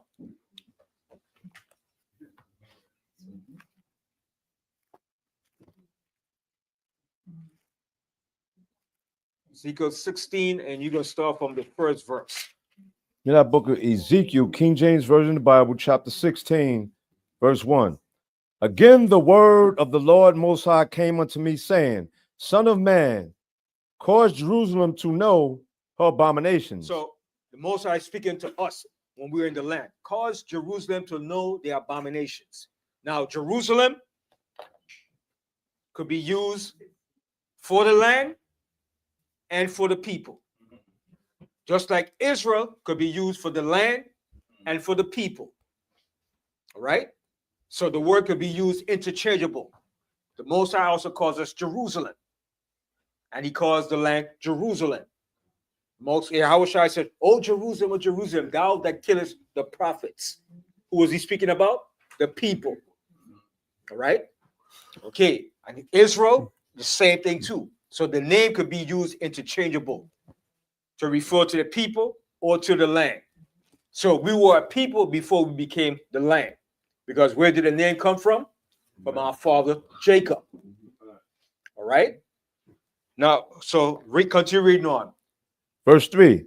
And say, Thus said the Lord, Adonai Most High Power, unto Jerusalem, thy birth and thy nativity is of the land of Canaan. So the Most High said, Thus saith the Most High Power unto Jerusalem, thy birth and thy nativity is of the land of Canaan. What is he talking about? What is he saying here? When he said thy birth and thy nativity is of the land of Canaan. It was given to him? Well, no, I don't say it right. That's our home. That's our land. Yeah, that's what I'm saying. It was given And to our him. nationality. Yeah, all that. That's what he's saying. Read again. Ezekiel 16, verse 3. And say, Thus said the Lord, Adonai Most High Power, unto Jerusalem, the birth of thy nativity, Thy birth, thy birth and thy nativity. Nativity. I'm reading. And say, Thus said the Lord, Adonai Most High Power, unto Jerusalem, the birth and thy nativity is of the land of Canaan. is of the land of Canaan. That's the land that he promised to us was given to us. All right, go ahead. Thy father was an Amorite, and thy mother an Hittite. Now stop there. What does that mean now? Was our father, our mother, Amorite and a Hittite? No, it means that you're behaving like them. Right, that's true. And what else? What else is it saying? I mean, I'll guess that because Abraham went down. So that's probably where they were born at. And But when he said, thy father, he said, your father is a what? An Amorite, and your mother a Hittite. So what is he saying? He's saying the people of the land that was there before you were what? Amorites and Hittites, Canaanites. They were the original inhabitants of the land. Now you're doing just like them. Customs, right. You're doing the custom that they were doing. All right, that's what he's saying. All right, continue. Referring back to verse number Verse 4. And as for the nativity, Nativity. in the day thou was born, thy navel was not cut. What Neither was, was mean? thou. What was it mean? He said your navel was not cut. Meaning that the dirt that they used to do then, you continue You doing. continue to do it because when a baby is born, what do? Cut the navel. You cut the And you navel, which is smooth it called out. what? The umbilical cord. Right. You Yeah. cut it. It Yeah. detaches the mother from the baby. Right. But we were not detached from the custom that they were doing. Right. We were still doing what they was doing. You see how the Most High is talking in hip talk? Is that how hip the Most High is? How Ezekiel is writing it? Yeah, This yeah, is all hip talk, man. Black people. Black people, man. Yeah. All right. Go ahead. Neither was thou washed in water to supple thee. So when a baby is born, what do? you clean them up. You clean the baby up. We put salt in the water. You clean the baby up to get rid of all the blood and all the any bacteria that's in the baby that came in from the mother's womb. You understand? Because the baby comes out all sticky and slippery and stuff. So you wash all that stuff off. So the Most High said we will not wash from all the filth that they was doing in the land. All right, go ahead. Thou was not salted at all. Because you put salt in the water. Salt is a preserver and a cleanser too. All right, go ahead. And swaddled at all. So we will not swaddle up, wrapped up. Okay, go ahead. None I pitied thee to do any of these unto thee, to have compassion upon thee. But thou wast cast out in the open field to the loathing of thy person in the day that thou was born. So what was the Most High saying? Nobody didn't show compassion and love for us. So we were just cast out there to be used and abused by the nations. And the Most High was showing his love for us, but we were showing the Most High our behind. We're saying, hey, Most High, look, hey, look, I'm a 4-2. So we had no respect for the Most High. We dissed the Most High. All right, go ahead. And when I passed by thee, I saw thee polluted in thy own blood. I said unto thee, when thou wast in thy blood, live. Yea, I said unto thee, when thou wast in thy blood, live. I have caused thee to multiply as the bud of the field, and thou hast increased and waxen great, and thou art come to excellent ornaments. Thy beasts are fashioned upon me. Our breasts are fastened to me. Our breasts are fashioned. Die. Upon, yeah, thy breasts are fashioned, and thy hair is grown. Whereas thou wast naked and bare. Now when I passed by thee and looked upon thee, behold, thy time was the time of love. And I spread my skirt over thee and covered thy nakedness. Right, because we're being polluted in the custom of what they was doing. We're doing exactly what they was doing. So he was trying to hide us from it. He is trying to get us away from that, clear us up, but we like, nah, we want to still do what they're doing. Still today. That's us, rebellious as hell, man. Continue. I swear unto thee and entered into a covenant with thee, said the Lord out of most high power, and thou became mine. So then Most High entered into a covenant with us. He made a covenant with us to make us separate from everybody else. That's what makes us different from everybody, because the Most High made a covenant with us. He didn't make a covenant with everybody else, specifically with us. And we broke that covenant. All right, go ahead. Then wash I with thee, then wash I thee with water. Yea, I thoroughly washed away thy blood from thee, and I anointed thee with oil. He gave us the anointed oil. All right, for the priests. Okay, that was a symbol of us to be the anointed people of the Most High. and he chose the priests to be his anointed ones, to anoint the people. All right, continue. I clothed thee also with broidered work, and shod thee with badger's skin. And what is badger skin? You know what's that? Right, fur from the animals. He gave us clothing from it. Okay, certain clothes come from animals, but this badger here wasn't so much like a rodent, right? It was related to like the to the cattle family. Not so much a raccoon.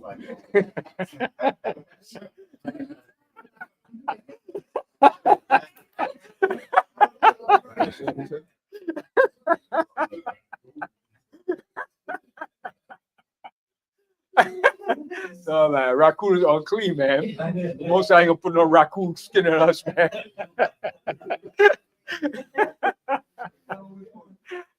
No, this badger here wasn't so much the badger that you see digging in like the Wolverine. No, this was related to the cattle family. All right, so that term there, badger, is not the right term there. All right. Yeah, a badger is something related to like a raccoon. It's like a Wolverine or something like that. Yeah. All right. Yeah, but we're not gonna use their skin to put on us. The skin that we will put on us will be deer skin, goat, cow, buffalo, leather from leather. Yeah. Okay, notice all our clothing. Either our clothing that came from an animal will come from a goat, a sheep, a Tigers cow. too, right? Huh? Tigers and leopards, because No. because you have. No, that's what the Africans did. We didn't do Oh, that. okay, not us then. Okay, No. okay. All our Okay, clothing right. came from the cattle family, sheep, goats. Sheepskin. All right, the buffalo, the bison. All right, and stuff like that. Yes. Lamb, sheep, same thing. Incorrect word there, badger. Yeah. Because I think I saw that name when they were talking about the skins that we used to make the tabernacle. Yeah. Mm-hmm. But it's referring to the leather that comes from those animals. Yeah. All right. And then what's the other natural fiber that we use to make clothes from? Right. You got linen, cotton, silk. All right. So linen, silk, and cotton. All right. The silk came from where? Yeah. Yeah. The worm will weave the silk. And you take and you make clothing with it. Isn't that amazing? And how much clothes you can make from that silk. That's why silk costs so much. All right. Okay, go ahead. And I girded thee about with fine linen. See, with fine linen. Mm-hmm. And I covered thee with silk. See, with silk. And we were decked. We were decked. The Most High decked us out. So the Most High is saying, I did all these things for you now. And this is what you did to me. You turned your back of me and went and follow the customs of people that I told you not to do. Go ahead. I decked thee also with ornaments, and I put bracelets upon thy hands. Most High, I deck you. I put bracelets in your hand, gold bracelet, silver bracelet. I deck you out, royal fashion. Go ahead. And a chain on thy neck. And the Most High said, I put a chain on your neck. That's why we love to wear chain. Gold chain.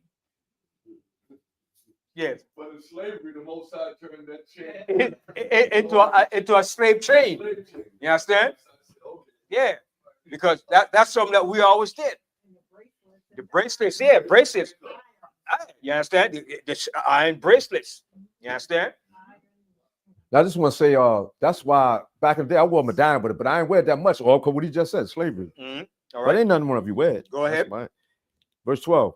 And I put a jewel on thy forehead. See, the Most High put a jewel on our forehead. On the mitri was a jewel.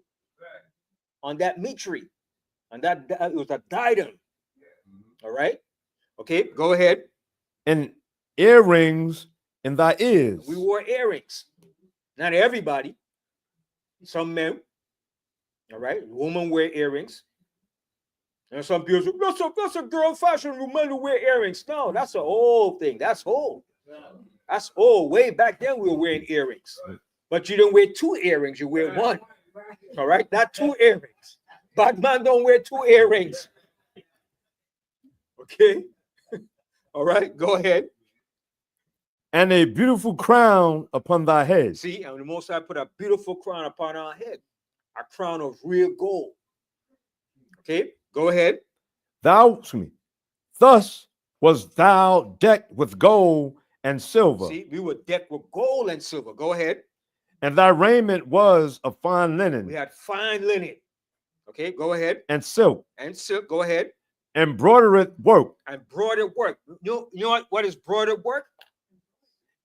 Embroidered work that was interweaving with gold and different stuff fabrics. All right, that's on a high level, man. Okay, you probably had your name embroidered in gold and your garment. Malak Yahawada. Imagine that. All right, we were decked, man. All right, go ahead. Thou didst eat fine flour. See, the Most High said we ate fine flour, the best flour. Okay, go ahead. And honey. And honey, the best honey. Go ahead. And oil. Mm-hmm. And thou was exceeding beautiful. And we were exceeding beautiful. And we still beautiful, even in our low state. All right, go ahead. And thou didst prosper into a kingdom. And we prospered into a kingdom. Okay, go ahead. And thy renown went forth among the heathen for thy beauty. Mm-hmm. For it was perfect through my comeliness, which I had put upon thee, said the Lord, out of one most high omnipotent power. Mm-hmm. But thou didst trust in thee own beauty. But thou didst trust in thy own beauty. Yeah. So what was our own beauty that we trust in? Our own pride and lust. Going about doing our own things, not according to what the Most High wanted us to do. Okay? Like yesterday, I saw this mother, and I look at her, and she was putting on makeup on her daughter. She was probably about 3 years old, putting on eyeliner makeup. I said, what the hell is she doing? That doesn't make sense for your 3-year-old daughter. I said, what kind of crap is that? Get her looking like a little Jezebel. That doesn't make sense, man. All right, go ahead. Verse 15.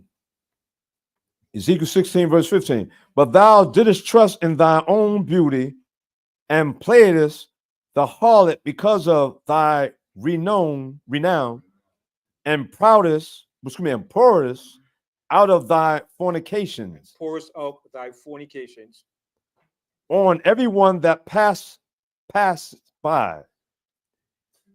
His it was. Right. So what the Most High said, and everyone that passes by, we pour out our fornications on everyone that passed by. What does that mean? Try to teach everybody your wickedness. We try to learn their wickedness. We try to adapt to what they was doing. All right. Go ahead. And of thy garments thou didst take, and deckedest thy high places with divers colors, and playedest the harlot thereupon. Mm-hmm. The like things should not come, neither shall it be so. So this is showing you when we got into our fame and our renown, we started to play the harlot, chasing after other gods and their way of life. All right. So we see that in the land of Canaan, there were Africans in that land. All right. So we see that the land of Canaan is situated in a certain area geographically. Now I want to show you. Let's go to the book of Numbers now. That's it on that. All right. And then I want to show a video. Wow. What time is it? 3 o'clock already? Wow. All right. Go to Numbers 34. I just want to show you that the Canaanites were in the land, living in the land before we got there. All right. So the land was never empty. There was always people dwelling in the land before we got there and after we were kicked out. Now, after we were kicked out, who went into the land? Arabs. The Arabs. The Palestinians, that's where they got there. That's where they're there today. Then after them, who went into the land? The Europeans, the so-called Jews. And he's there today, holding down the land, saying it's his. Now today, they're fleeing out of Israel now. They said they're fleeing Israel today. They're leaving Israel, going back to Europe, man. All right. Well, because of the fires, and they can't seem to solve the wars over there. The war is getting to a point now with so much that it seems like it's never going to be no peace over there. And the Most High is burning that place up. Now, Yemen is shooting missiles at the airport. So they're like, wait a minute. If the missiles getting through now, what happened to the Iron Dome? It's not working. So the Yemenis shooting missiles at them every day, man, hitting the airport. They said, we're not safe now. You understand? So they're going back to Europe. They said, what's his name? Netanyahu, you can't save us. What's happening? All right. So I want to show you this in Numbers 34 to show you where exactly the land of Canaan or Israel is today. All right. And it only became Israel when we name it after our father Jacob. All right. Numbers 34 and start from the first verse. Now, the book of Numbers, chapter 34, verse 1. And the Lord Most High spake unto Moses, saying, command the children of Israel, and say unto them, when ye come into the land of Canaan, when you come into the land of Canaan, go ahead. This is the land that shall fall unto you for an inheritance. See, this land shall fall unto you for an inheritance. All right, go ahead. Even the land of Canaan with the coast thereof. Even the land of Canaan with the coast thereof. Now he's going to show you the coast that's surrounding it. All right, go ahead. Then your south quarter shall be from the wilderness of Zin, along by the coast of Edom. See what he said? Then your south quarter shall be from the wilderness of Zin, along by the coast of Edom. Where is Edom? It's in Jordan, to the south of our land. Okay? Jordan. It's in the land of Jordan. The land of Jordan annexes or borders the land of Israel. You can walk right over. All right? And there were two tribes that had their land in the land of Jordan. Those two tribes were who? Reuben, Gad, and the half tribe of Manasseh had their land in the land of Jordan. They were the first tribes to have their land east of the Jordan. Okay? Reuben, Gad, and what? And the half tribe of Manasseh had their land, their inheritance in the land of Jordan. Now, the Most High is telling you the borders of the land. He says, south of our land was where? Edom, the land of Edom. There's no land of Edom in South Africa. Okay, I don't know what we did with our map. It got tore up. The map that we had here with it. No, not that one. We have one here showing you the tribe, the land with the tribes, Moab, Edom, Judah. No, I think we had tore it down or something. It was a big one that was up there. I remember I took it down because we were painting the walls. But when you look in any Bible, right, and you look, you're going to see the land of Judah, and south of it, you're going to see the land of Edom. And east to our land, you're going to see Jordan, the land of Jordan. And you're going to see Moab and Ammon right next door to us. All right. I don't know. I think I put it somewhere. I don't remember where, but I took it down when we was painting the school. But it was a big map up there showing the land of Judah, Moab, Ammon, Edom. All right. Okay, so continue reading on.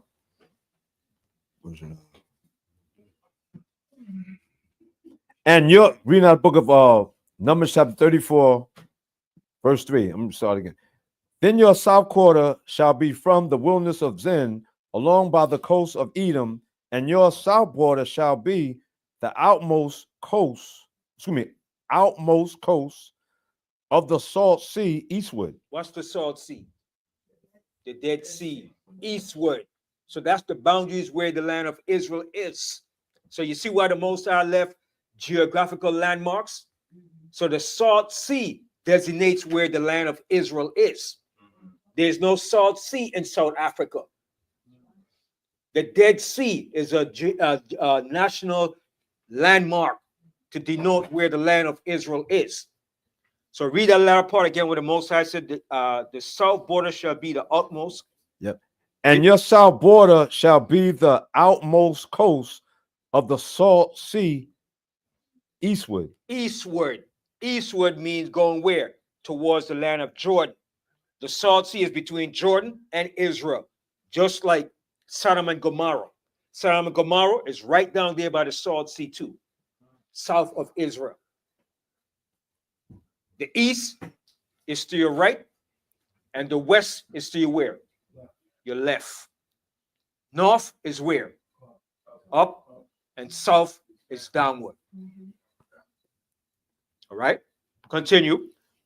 And your border shall turn from the south to the accent of Arabim, and pass on to Zin. Zin is in the wilderness. All right, go ahead. And the going forth thereof shall be from the south to the Kadesh Barnea, and shall go on to Hizaradah, and pass on Esmon. And the border shall fetch a compass from Asmon unto the river of Egypt. See, so he's showing you the borders, the river of Egypt. Okay, that's it. It was a bigger one. That was it. All right. So you see that? Okay. Put it up here in the camera. Let me show. See, let the audience see it first. So you see that? See where Edom is? South. All right. And where is Moab and Ammon?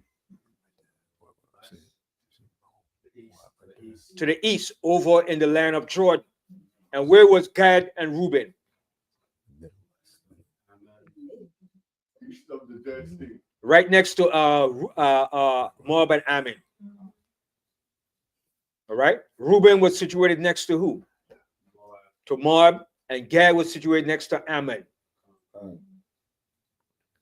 You see that? And south of us was Edom. How could you get South Africa from that? It's impossible. The Jordan River turned into the Dead Sea. No, the Jordan River is different. It empties into it, yeah. All right. Continue reading on. See, verse Read the 6th verse now. Oh, yeah, that's right. We got a book of Numbers chapter 34, verse 6. And as for the western border, ye shall even have the great sea. What's the great sea? The Mediterranean Sea. That's our border. You can't change borders. You can only name them and rename them, but you can't shift geographical borders of a land. That's right. If you do that, then you gotta be the Most High. Because you can't shift the Mediterranean Sea down to South Africa. And what surrounds the land of Israel? The Mediterranean Sea. All right, so read that verse again. Numbers 34, verse 6. And as for the western border, for your western border, go ahead. Ye shall even have the great sea You're for gonna have a the border. great sea, the Mediterranean Sea for your western border. Go ahead. For a border, this shall be your west border. That's going to be our west border, showing you where the land is situated. Somebody can't bamboozle you. You're reading it for yourself. Okay, read on. And this shall be your north border. What's going to be your north border now? Read on. From the great sea ye shall point out for you Mount Hor. And Mount Hor was in the area of Lebanon. So he's saying from the Mediterranean Sea going upward to Mount Hor, which is in the land of Lebanon. Okay, go ahead. From Mount Hor ye shall point out your border unto the entrance of Hamath. Hamath was right before you get to Syria, the border of Syria. Look up Hamath. Everybody look up Hamath and you see where Hamath is situated. So Ben, it's really bigger than what we're looking at. Yes, our land is there. Yes. You understand? That's why the so-called Jews want to take back all those lands. Because he's trying to fulfill the prophecy that he is the people, and he's going to take all those lands. All right? Everybody look up where Hamath is situated. What it says where Hamath is situated. Western Syria on the bank of the Orontes River. See it? In Syria, right to the border of Syria. That's where Hamath is situated. All right? Continue reading on. And the going forth of the border shall be to Zedad, and the border shall go on to Ziphron, and the goings out of it shall be a Hazarenim. This shall be your north border, and ye shall point out your east border from Hazarenim to Shephrim. And the coast shall go down from Shephrim to Riblah on the east side of Ain. And the border shall descend and shall reach unto the side of the sea of Shinnereth, eastward. And the border shall go down to Jordan. And your border shall go down to where? To Jordan. Jordan. Where is Jordan? Southeast of the land. Go ahead. And the doings out of it shall be at the salt sea. See? So it's still showing you the area where the land is situated. All right, go ahead. This shall be your land with the coast thereof round about. All right. Now let me show it to the camera. The camera see it. Bring it up here. Put it up to the camera. Is it up on the screen? Yeah, you got a map. Oh, you got a map? It's up there already? All right. So you see that? That's the geographical landmark where Israel is situated. I don't know what I'm not gonna call him. I'm not gonna diss him because he's still a great brother. I like him. He did his research on a lot of things, but that's one thing I think he's in error. To say the land of Israel is in South Africa. That's great error. Who was that, man? Ron Dalton. Oh. All right? He's not going according to what the Bible is saying. Because then you look at it, Israel is up here and South Africa is all the way down here. Right. Exactly. And it doesn't match up to not what the Bible is saying.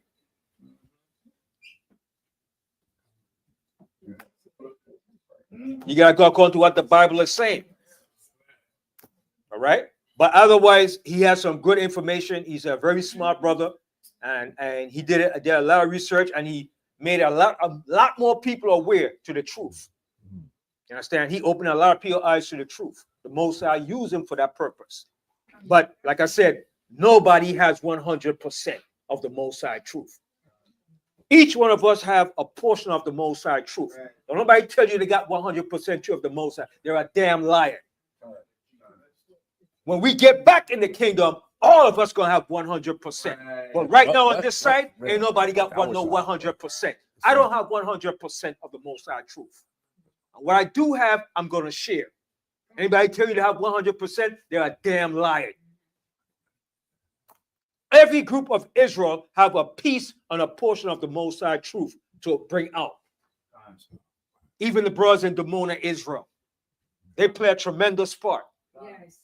They play a tremendous role when it comes to a diplomatic role. When my father went to Israel, this last trip, it was giving him a hard way to go. And he said, you know what? And he called Dimona. And Dimona called and said, listen, yo, what's up, man? That's our people, man. And right away, they let it go. They're, okay. So they playing a diplomatic role on one aspect of this truth. Okay? So every other Israelite group is playing a part and a role in bringing about the Most High truth. Okay? Yes, there might be a doctrinal difference, but every group is bringing out a piece of the Most High puzzle to this truth. All right. So with that, I'm gonna say shalom on this year. I'm gonna show this video with Abraham Troy, where North Korea is sending troops to him. Now, like I said, that's the build up to the alliance with God and Magog. All right. So we got to put that map back up again. Yeah. It was right there. Yeah, right here. Yeah. Yeah. All right. So Yahweh, when you get it, you can pull it up. All right.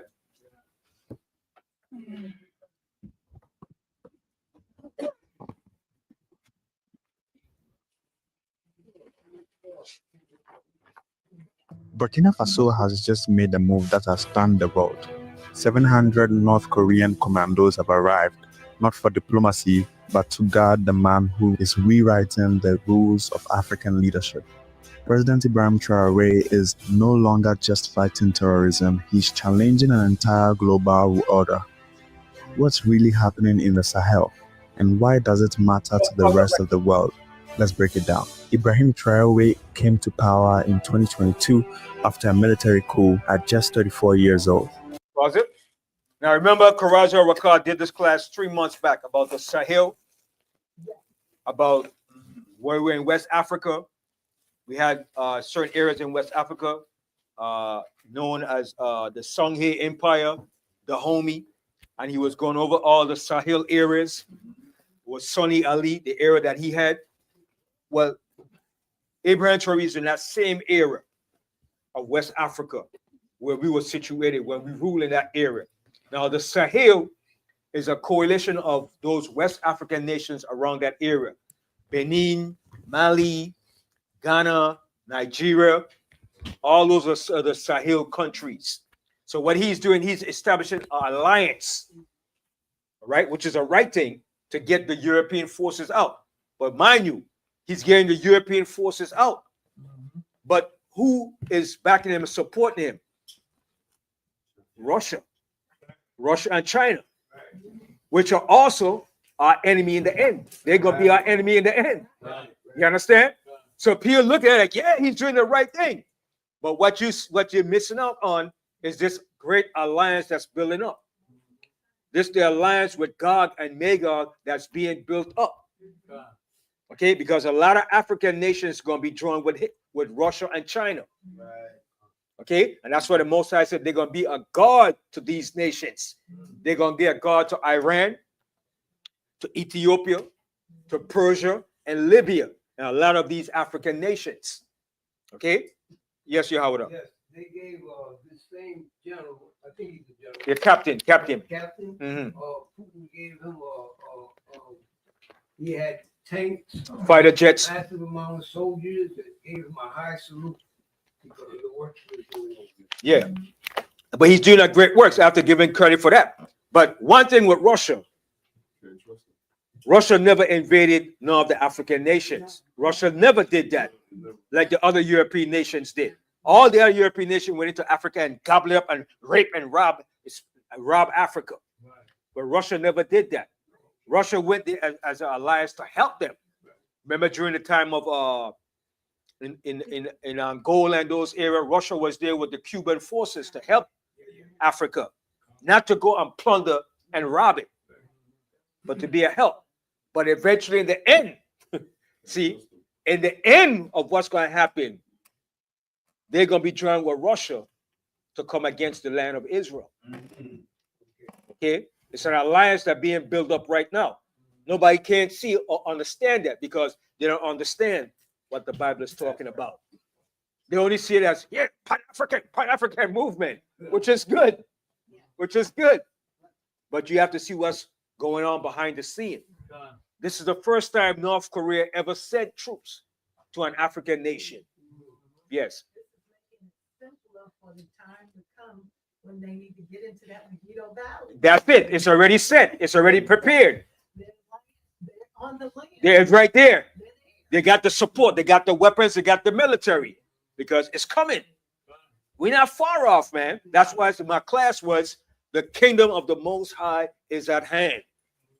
Everything is falling into line. That's like the closest it speeds up. Like we get closer to that 250 mark, and everything just builds. It's speed. It's everything is moving so fast. May is done already. May is done. Yeah, it seemed like it was just 2 weeks ago. The new moon is coming up when this week, next week. The 28th, what, the 28th, the 29th?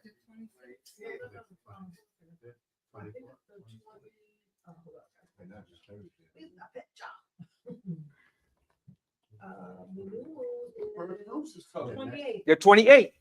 Fruits are around the corner too. Yeah, 2 days before my birthday, 2 days after my birthday. So you see how time is moving? Time is moving so fast, man. Man, it's amazing, man. Look at that. It's been now 6 months since Sabah passed away in November. 6 months already. Next month is going to be a year since Mike passed away. A year already since Mike passed away next month. So fast time is moving. The most I speeding the time up so fast, man. If you don't see what time it is, you're gonna miss out. You're gonna be left behind, man. All right, continue, Howard.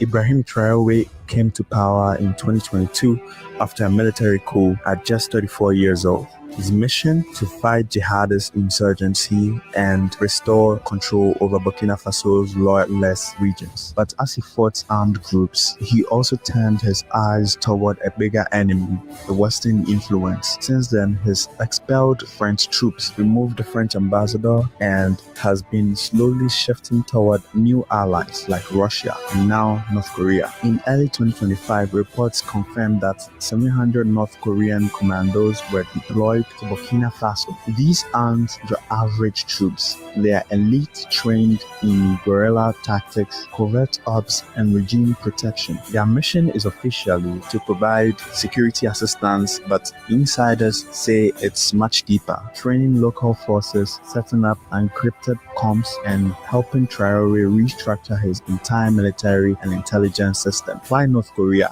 you may ask? Because they offer what the West wants: no lectures, no strings, just raw tactical support. North Korea is one of the most isolated countries in the world, but Africa offers them something valuable: political legitimacy, access to resources, and new diplomatic leverage.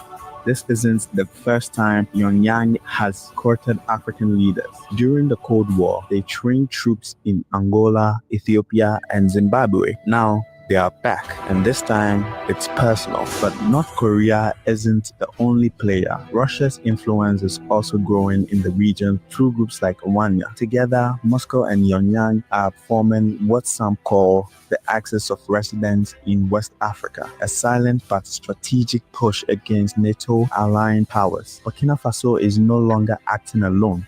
It's part of a new bloc, including Mali and Niger, that wants sovereignty, not subservience. This shift has rattled ECOWAS and France. ECOWAS, traditionally aligned with Western policy, now faces internal collapse as more countries turn their backs. France, once a dominant power in the Sahel, is rapidly losing relevance.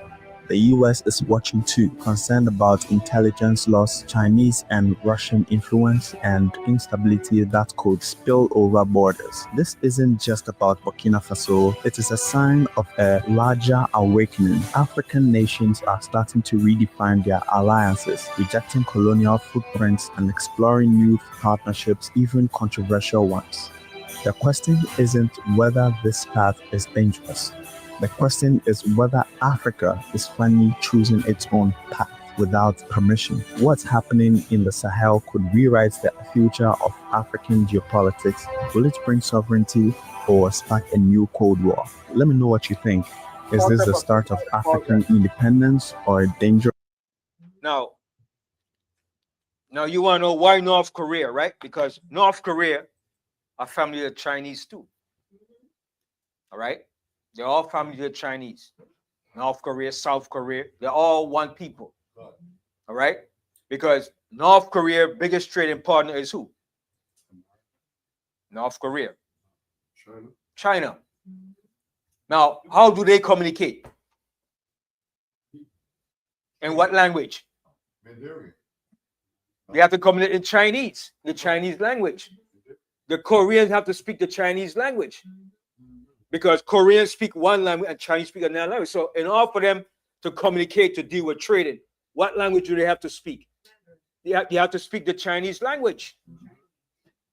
You understand? Now, Vietnam, the word Vietnam means what? People of the South. People of the South of who? Of China. They're all the same people. You understand? This is why North Korea is joining with them, because they're all going to be joined together under Gog and Magog. Now, the one group of the Chinese that comes from the Hamites, I'm going to show you that. Let's go to Genesis. I'm going to play that tape again. Let's go to Genesis, the 11th chapter. Genesis 10, the 10th chapter. Genesis 10, right?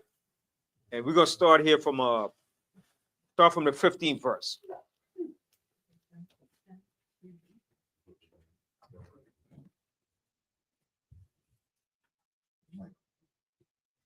It's a 15 verse, right? Genesis 10 and 15. Yeah. 10, 15.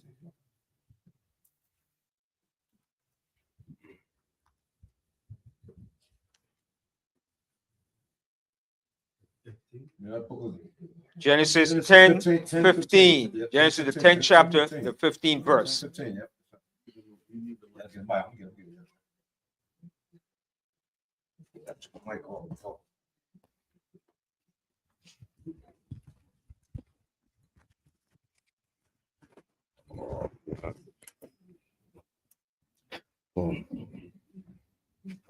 Now the book of Genesis, chapter 10, verse 15. And Canaan begot Sidon, his So first. that could either spell either with an S or with a Z. All right. So Canaan was the largest of the African families. All right. Go ahead. And Canaan begot Sidon, his firstborn, and Heth, and the Jebusite, and the Amorite, and the Gergesite, and the Hivite, and the Archite, and the Sinite. Sinite. Sinite. That's where the word Sinim comes from. These are the Chinese here that came from that line of Ham. The Sinites. Okay. And this group eventually moved to China. They didn't stay in the land. All right. These are the Sinites, the Sinim. Right. When China and Japan fought, it was known as the what? The Sino Wars. Look it up. Sino Wars. When China and Japan fought back in the early part of before the World War II. It was called the Sino Wars because that word comes from the Sinim, Sinites, from that family of the Chinese, the Han Dynasty. Right? That's the family right there, the Sinites. It goes right back to Sinim. All right? And North Korea is in there with the children of Japheth too. With Gog and Magog. That's why they line up together. It's no coincidence. There's no coincidence why Russia is there too. Because they're falling in the alliance that's going to be built up. Yes. And Russians are Asian. Yeah. They're Asian. Look at Putin. Look at Putin. Look at Putin good. Yeah. Yeah, he's Asian. Yeah. When I was in law school in Indiana, I met a guy who I thought he was Chinese, and he told me he was Russian. Mm-hmm. And we had swimming class together. And I mean, you look at him, he looked Chinese, but he said he was Russian. Mm-hmm. And China and Russia is right on the border. And that's what he said. He said, Russia is in Asia. Yeah, it's called Asia. That's called Asia. What part of Asia is called South Asia? This is East Asia and there's South Asia. South Asia is like Laos, Myanmar. India, Pakistan, that's South Asia. East Asia is Vietnam, China, North Korea. That's East China. South Asia is India, Bangladesh, what's the other? Pakistan, Afghanistan, Nepal, Bhutan, the whole they call the subcontinent of India. Israel, that's called Asia too. Yeah, right. Yeah, Ben, but at one time, China did belong to Russia. I mean, Russia did belong to China as far as that whole landmass was China. Yeah, That whole Mongolia. landmass, it was Kiev Rus. Yeah, the Israelite men. Yeah, That conquered the Japhets over there and changed that part to Russia. right. Mongolia, Tibet, all of them gonna be joined together with Russia because they are one family. Okay, and China adopted communism from Russia. Right. Okay, China was not always communist. They adopted that from Russia. All right, under Mao Zedong. All right. Even though they fought, but they got back together again as communist allies. All right. Strange bedfellows, right? Now today again, you see China and Russia leading the pack with the BRICS. All right. Okay, go ahead, Yehuda.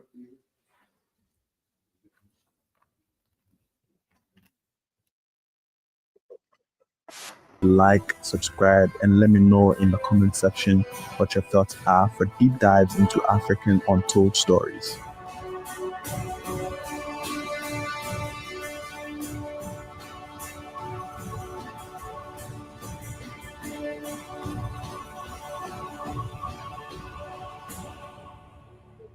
That was it. But it was longer than that. It was 23 minutes. But that's good. I didn't want to play the whole thing. But when y'all get a chance, look at it. It's called North Korea sent troops to Burkina Faso.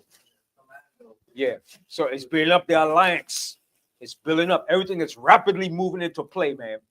All right. So with that, I'm gonna end my class and I say peace and blessings to Israel. May Israel rise. I say Kwam Yasharallah. Kwam Yasharallah. Kwam Lama'ai Yasharallah. Right? Rise up, Israel. It's time for our rise up rising. for real. And all praises to the Most High. Shalom. Thank you for that one.